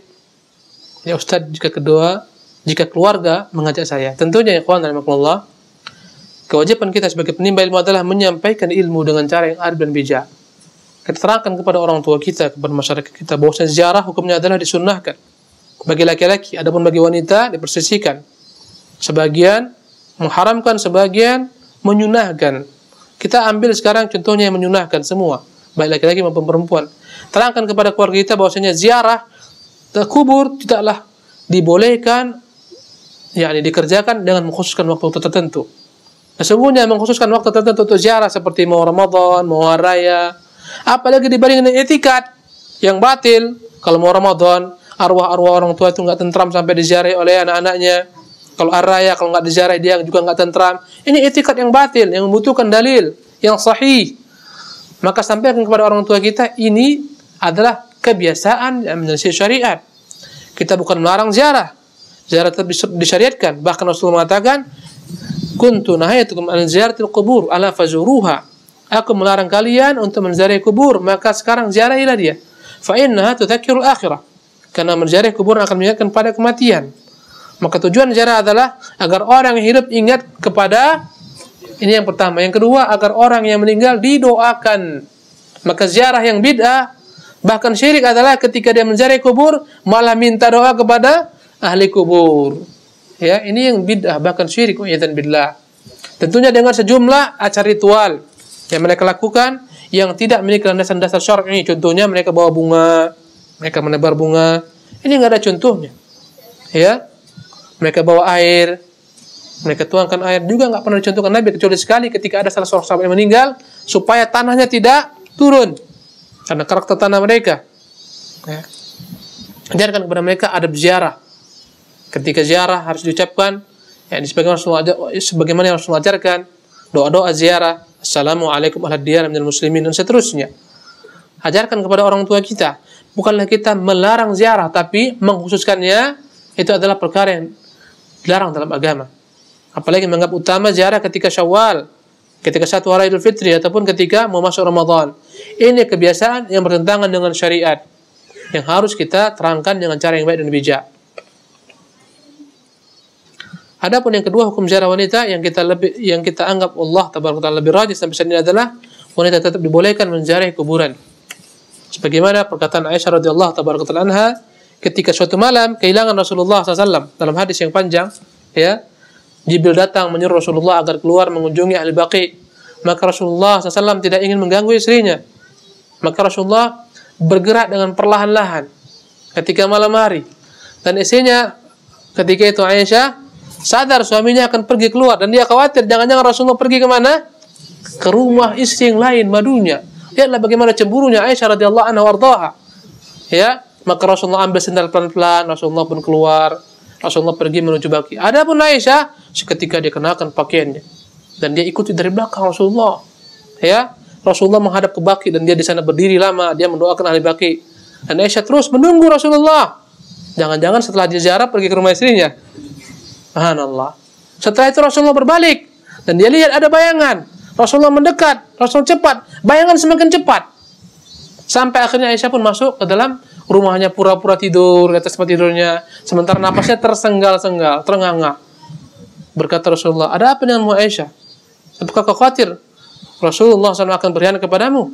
Ya, ketika itu Aisyah berpura-pura mengalihkan, "Ya Rasulullah, bagaimana andai kata kami ziarah mengunjungi kuburan, apa yang kami ucapkan?" Subhanallah.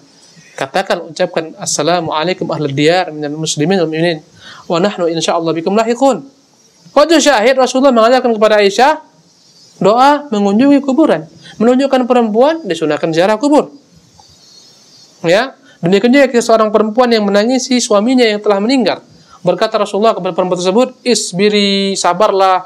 Dan dia tidak melihat Nabi, dia katakan, "Iyyaka anni." Jauhi aku. Fa innaka lam tusab bimithli musibati. Karena sungguhnya engkau tidak menerima musibah sebagaimana aku dapatkan ini. Pergilah. Kemudian Rasulullah pun pergi meninggalkan perempuan tersebut sampai ke rumahnya. Berkatalah orang yang melihat, "Wahai fulana, yang engkau katakan tadi pergi adalah Rasulullah." Seketika dia pun mendatangi Rasulullah minta maaf. Intinya Rasulullah tidak mengingkari dia menziarahi kuburan suaminya. Ini dalil yang kita anggap lebih kuat, menunjukkan perempuan pun tetap disyariatkan untuk menziarahi kubur. Tapi dilarang untuk sering-sering menziarahi kuburan bagi perempuan.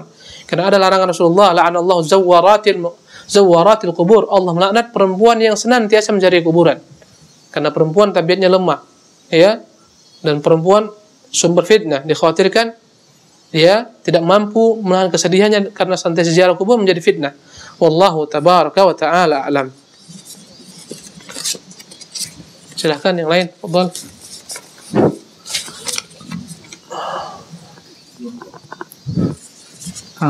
Ini Ustaz berkaitan dengan tadi memanjang buku dalam perpustakaan Ustaz. Kita akui saja lah Ustaz, banyak buku yang belum terbaca. Kita khawatirkan buku itu akan meminta hak-haknya Ustaz. Bagaimana nasihat Ustaz dalam hal ini? Terus satu lagi tentang hafal Al-Quran yang sudah kita hafal, terkadang kita jarang murajaahnya Ustaz.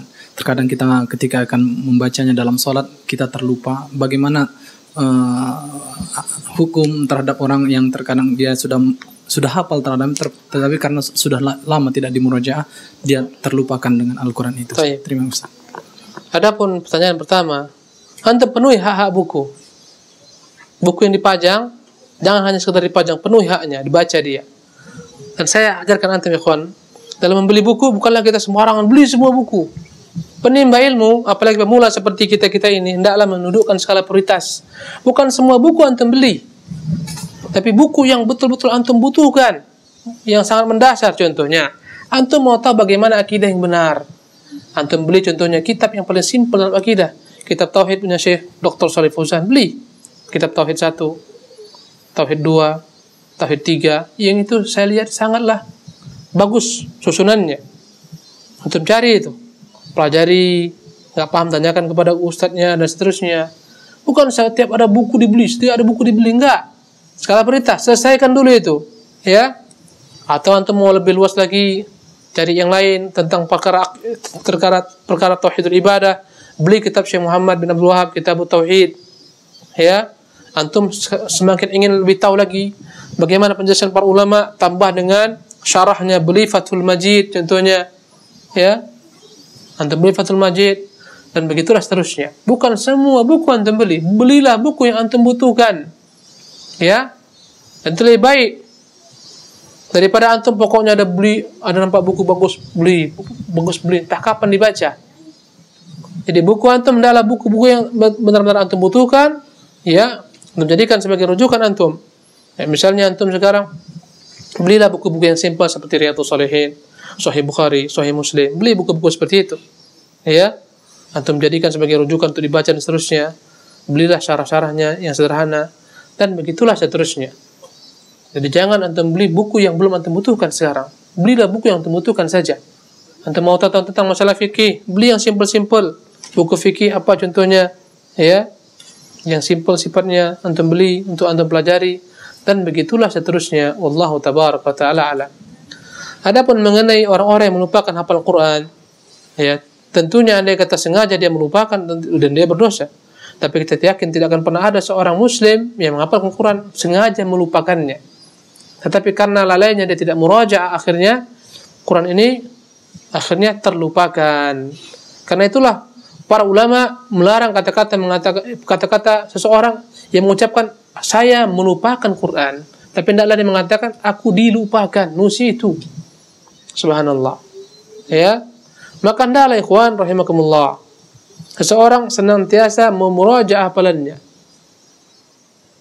Sebagaimana berkata Rasulullah SAW, ta'ahadu bihadzal Qur'an fa innahu ashaddu tafassiyan min al-ibli min ma'aqiliha atau kama qala. Jagalah Quran ini, sungguhnya dia lebih cepat lepasnya, melebihi cepatnya lepas unta yang diikat dengan ikatannya. Gampang Al-Quran lupa, ikhwan. Karena itu perbanyak murojaah. Bagaimana supaya antum enggak lupa? Perbanyak murojaah. Di sini ada yang lupa Fatihah? Ada enggak di sini yang lupa Fatihah? Ada enggak? Kenapa enggak lupa Fatihah? Karena antum setiap hari baca. Maka setiap hari antum baca begitulah. Ya. Konsepnya adalah memperbanyak murojaah, ulangi dan ulangi. Apakah berdosa, ikhwan rahimakumullah? Sebab ulama mengatakan berdosa. Subhanallah. Jika dengan kelalaiannya. Ya. Mereka menyetir sebuah ayat Al-Quran Karim tentang orang-orang di neraka. Ya. Yang mereka itu Allah SWT butakan. Allah mengatakan dalam Al-Quranul Karim, ya, tentang ahli neraka, lima hasyaratani a'ma wa qad kuntu basira. Dia bertanya, ya Allah, kenapa kau giring aku dalam keadaan buta sementara aku di dunia melihat? Allah mengatakan, kadzalika atatka ayatuna fanasitaha fakadzalika al-yawma tunsa. Demikianlah datang kepadamu ayat-ayat kami, engkau lupakan dia, sekarang pun engkau dilupakan. Kata ulama, ini menunjukkan ancaman bagi orang-orang yang melupakan Quran. Tapi wallahu tabaraka ta'ala alam, sebenarnya maksudnya adalah orang-orang yang tidak mengamalkan isi Al-Quran. Selama antum tetap mengamalkan isi Al-Quran walaupun terlupakan, insyaallah tabaraka ta'ala tidak berdosa, ya, kecuali ayat-ayat yang Allah SWT perintahkan antum untuk wajib menghafalkan semisal Al-Fatihah. Ini jangan lupa ini, karena berkaitan dengan salat. Tetapi hendaklah orang senantiasa memurajaah hafalannya. Wallahu tabaraka ta'ala alam. Di sini ada pertanyaan, bagaimana hukum sholat Jumat untuk wanita? Disyariatkan, masyru'. Dan hal ini dilakukan oleh sahabat-sahabat Rasulullah SAW, dan terjadi pada masa Rasulullah SAW dan sampai sekarang di Masjidil Haram, Masjid Nabawi, perempuan melaksanakan sholat sunnah, tapi tidak diwajibkan atas mereka. Jika mereka kerjakan, hukumnya sah dan tidak perlu mereka mengulangi dengan sholat zuhur, tapi tidak menjadi wajib sebagaimana laki-laki. Apakah jika terbesit rasa bangga itu sama dengan sombong? Lalu bagaimana jika kita selalu ingin membuat bangga orang tua? Tayyib. Adapun sombong definisinya, ikhwan rahimakumullah, adalah sebagaimana kata Rasulullah SAW, ketika ada seorang yang bertanya, ya Rasulullah, andai kata kami ingin sandal kami baik, baju kami bagus, apakah itu bagian daripada kesombongan? Kata Nabi, tidak. Sombong adalah batarul haq wa ghamtun nas. Ini definisi sombong. Batarul haq, menolak kebenaran datang, ini sombong. datang kepadanya kebenaran, ini hadisnya, ini fatwa ulama, ini ayatnya, dia tolak, ini sombong. Dan inilah kesombongan yang paling tinggi tingkatnya. Karena kesombongan pun bertingkat-tingkat. Yang kedua adalah ghamtun nas, merendahkan orang. Andai kata nikmat yang ada pada antum membuat antum bangga sehingga akhirnya melahirkan kesombongan, merendahkan orang lain, itulah dia hakikat daripada sombong. Ya. Antum Allah berikan contohnya harta, akhirnya antum menganggap orang lain yang di bawah antum hartanya rendah. Ini orang miskin, ini rendah, ini jabatannya rendah. Ketika antum merendahkan orang lain, itulah namanya apa? Sombong. Dan dilarang. Dan Allah memerintahkan kita untuk bertawadu. Rasulullah mengatakan, "Innallaha auha ilaikum an tawadhu." Sesungguhnya Allah memerintahkan kita untuk saling bertawadu, merendahkan diri satu sama lainnya. Ya, dan jangan seseorang merasa bangga daripada orang lain, bersombong daripada orang lain. Bagaimana hukum berbangga-bangga? Hukum berbangga-bangga jika dia dalam bentuk merendahkan orang lain, maka dia adalah hukum yang disebut dengan sombong. Ya, tapi andai kata dia senang dengan sesuatu yang dia miliki dan tidak membuat dia merendahkan orang lain, nggak ada masalah. Ya, merasa senang dengan amal soleh yang dia perbuat, merasa senang dengan karirnya, merasa senang dengan perbuatannya, pekerjaannya yang baik. Ya, tidaklah dianggap sombong selama dia tidak melecehkan orang lain yang di bawahnya.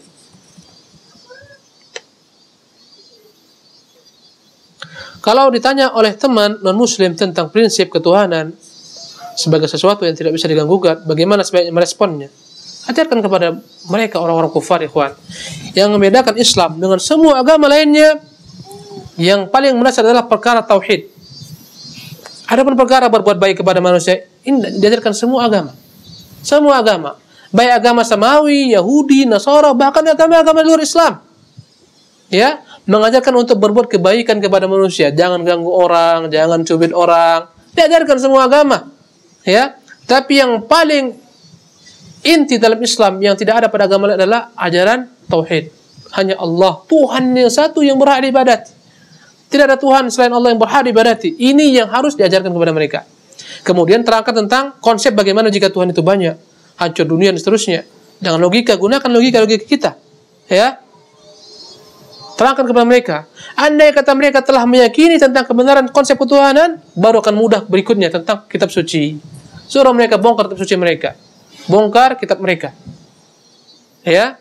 Injil mereka bongkar, Bible mereka bongkar, Taurat mereka bongkar, dan lain-lainnya. Lihat bagaimana dalam kitab tersebut terjadi banyak kontradiksi, pertentangan, bahasa yang berbeda-beda. Nggak ada bahasa yang diketahui bahasa apa dia turun. Subhanallah. Nggak miliki sanad sampai kepada nabi mereka. Ini semua adalah merupakan cara untuk menggugah mereka agar mau memeluk agama Islam. Allahu tabaraka wa ta'ala alam. Dalam As-Saffat ayat 47 disebutkan tidak ada dalam khamar itu alkohol. Nggak ada kata-kata alkohol. Ya. Dan mereka tidak mabuk karenanya. Dalam surat As-Saffat, bagaimana tentang penafsiran ayat ini? Dalam surat As-Saffat.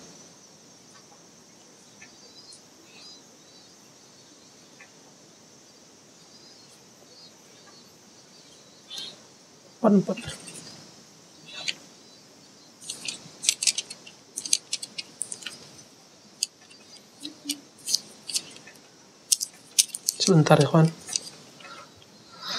47.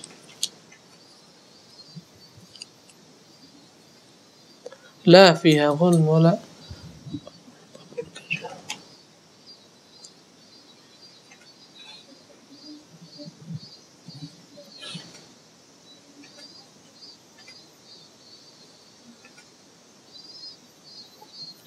la fiha ghulm wala hum anha yunzafun.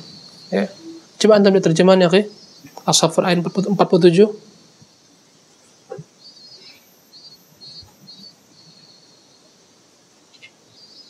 As-Saffat. Dalam khamr itu alkohol dan mereka tidak mabuk karenanya. Tayyib. Terjemahan yang lain antum lihat itu ada terjemahan bahasa Indonesia 47. Surat 37 terjemahan bahasa Indonesia yang dari Saudi itu.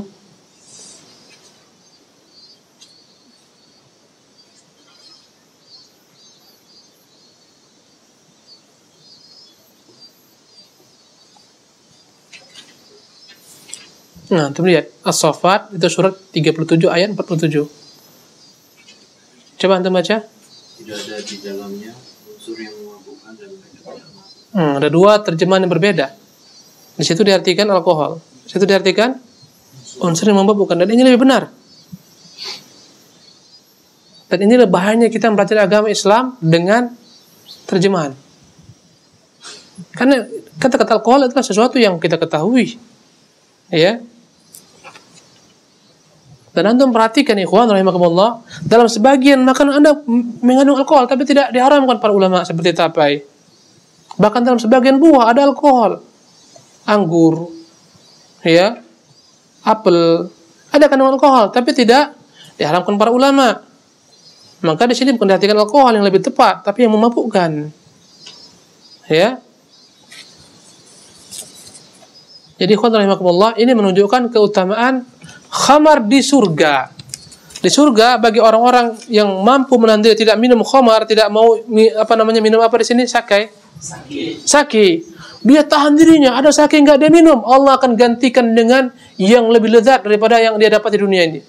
Dengan sake, bukan sake namanya khamar. Ya, khamar, minuman khamar yang ladzatin lisyaribin, begitu lezatnya bagi orang-orang yang meminumnya, yang mereka tidak akan pernah mabuk meminumnya, tidak pula hilang akal.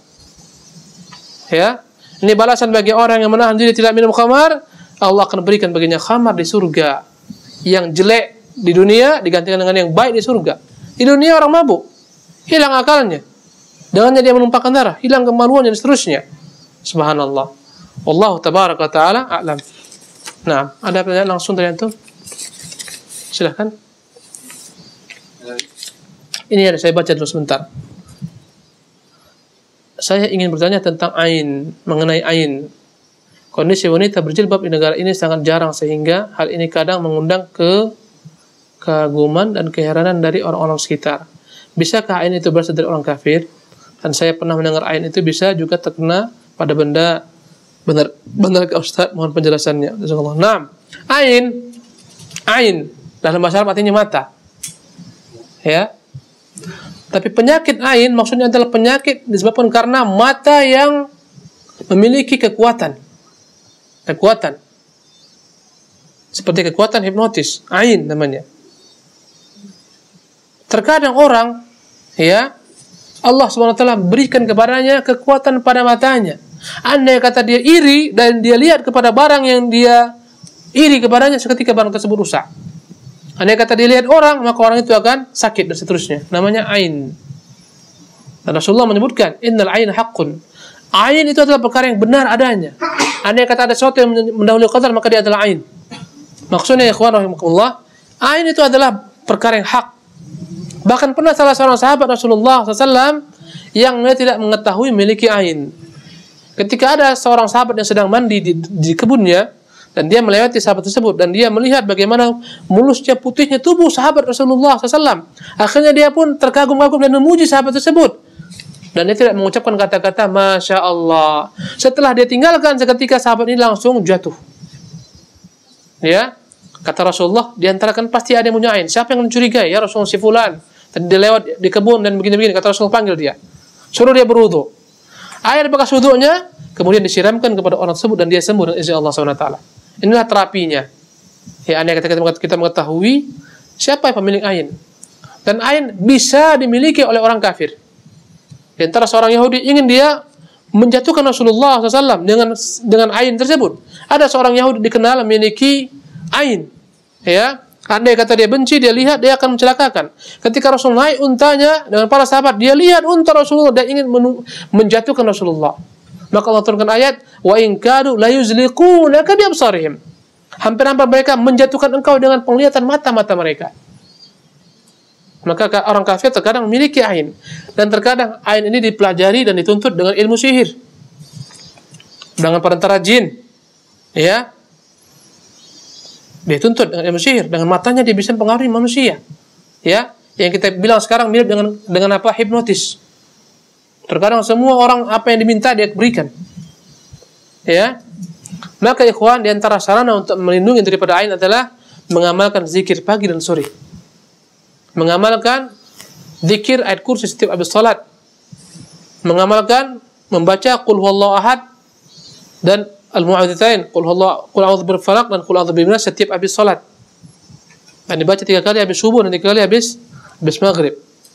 Dan inilah terapinya. Kemudian terapi lainnya adalah hendaklah seseorang ketika melihat sesuatu yang menghukum dirinya mengucapkan kata-kata Masya Allah atau Tabarakallah.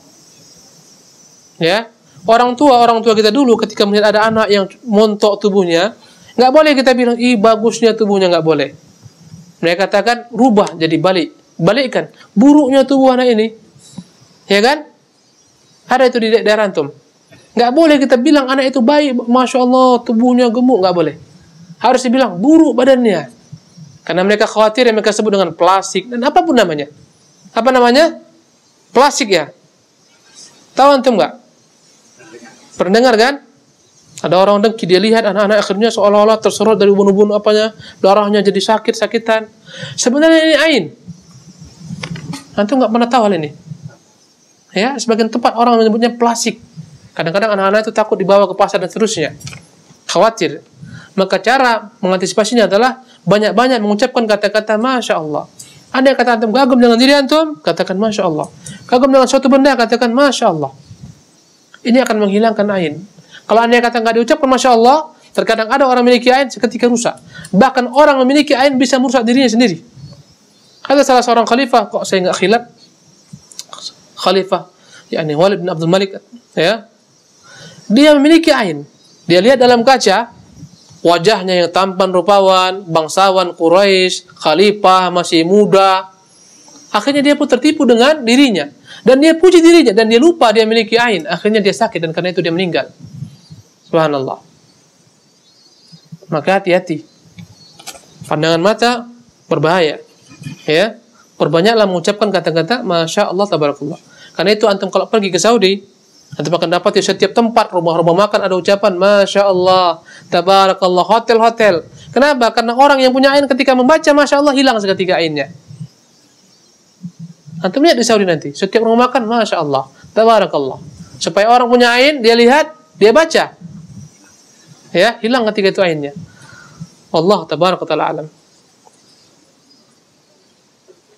Ustadz, mohon nasihatnya, kami para wanita di sini terlanjur belajar tanpa mahram, disertai belajar di sini tanpa disertai mahram. Sudah terjadi, apalagi mau dibuat? Ya, Allah musta'an. Haula wala quwwata illa billah. Antum cari mahram di sini.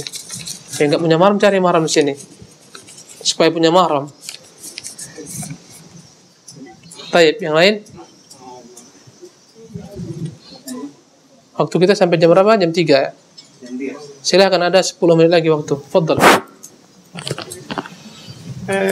Ini Ustaz, di tempat saya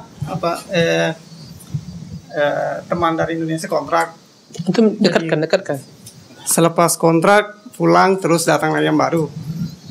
Terus dalam pengurusan internet Ustaz, jadi selalu minta tolong sama saya karena keterbatasan bahasa gitu Ustaz, bahasa Jepang.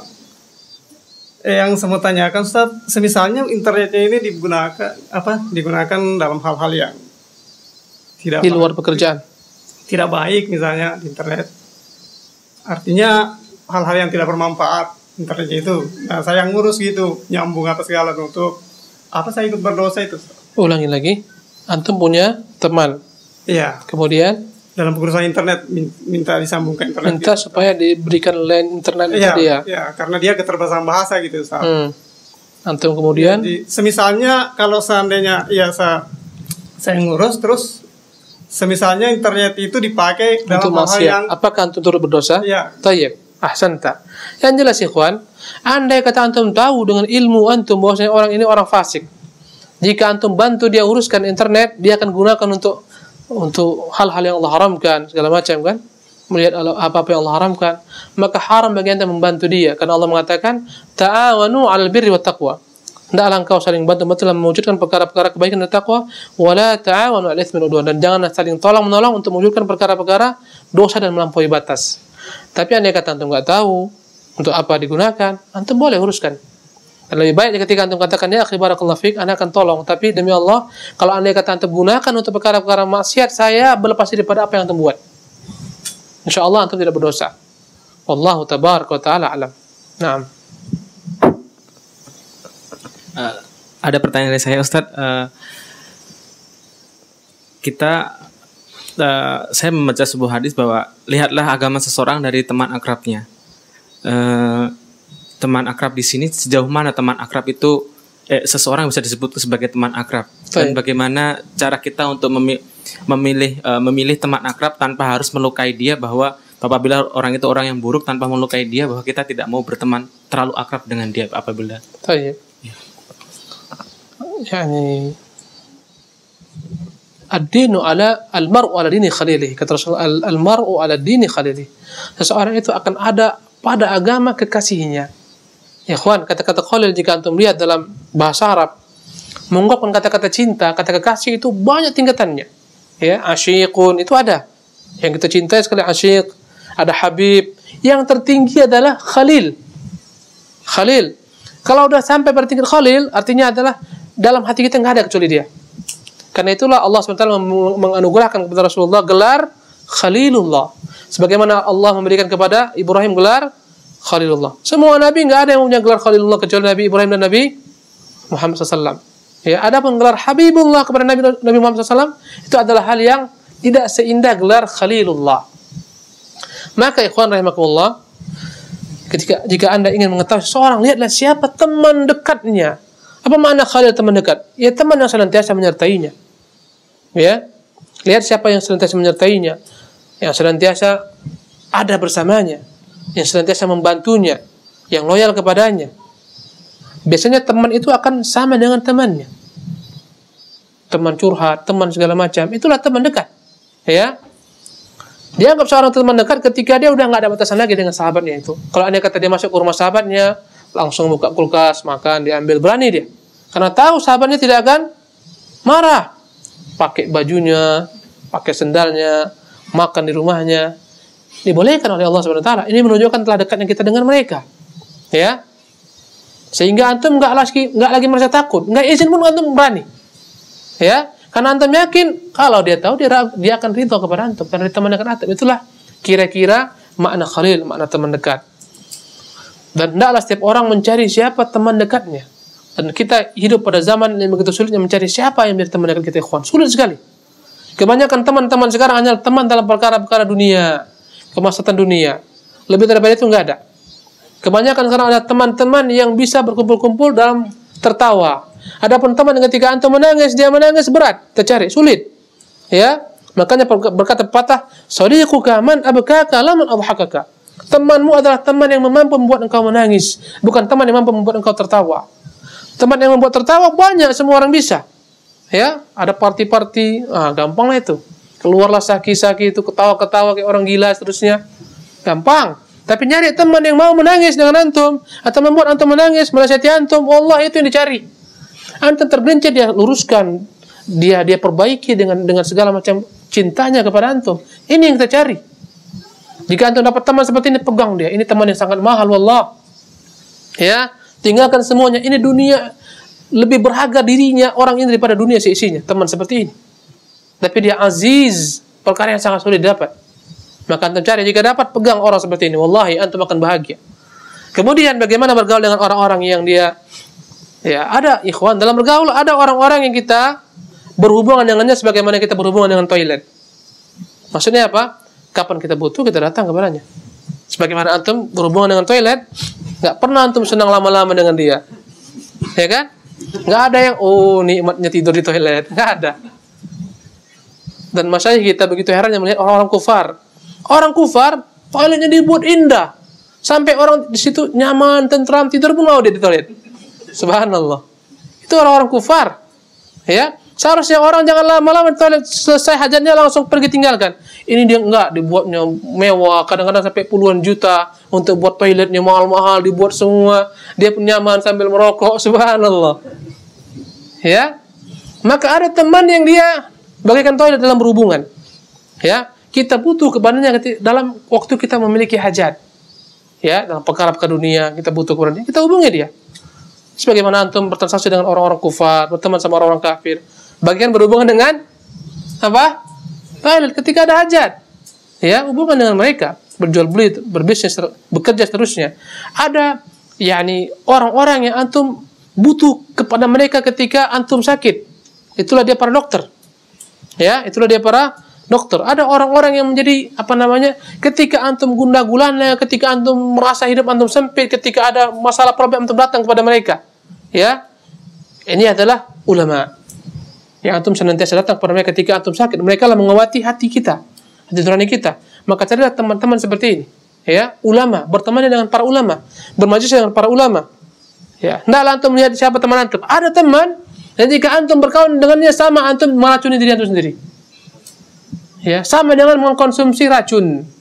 Sama dengan antum berkawan dengan dia, sama dengan minum baygon, contohnya. Atau antum minum apa yang memabukkan, yang membuat orang binasa. Sama dengan racun.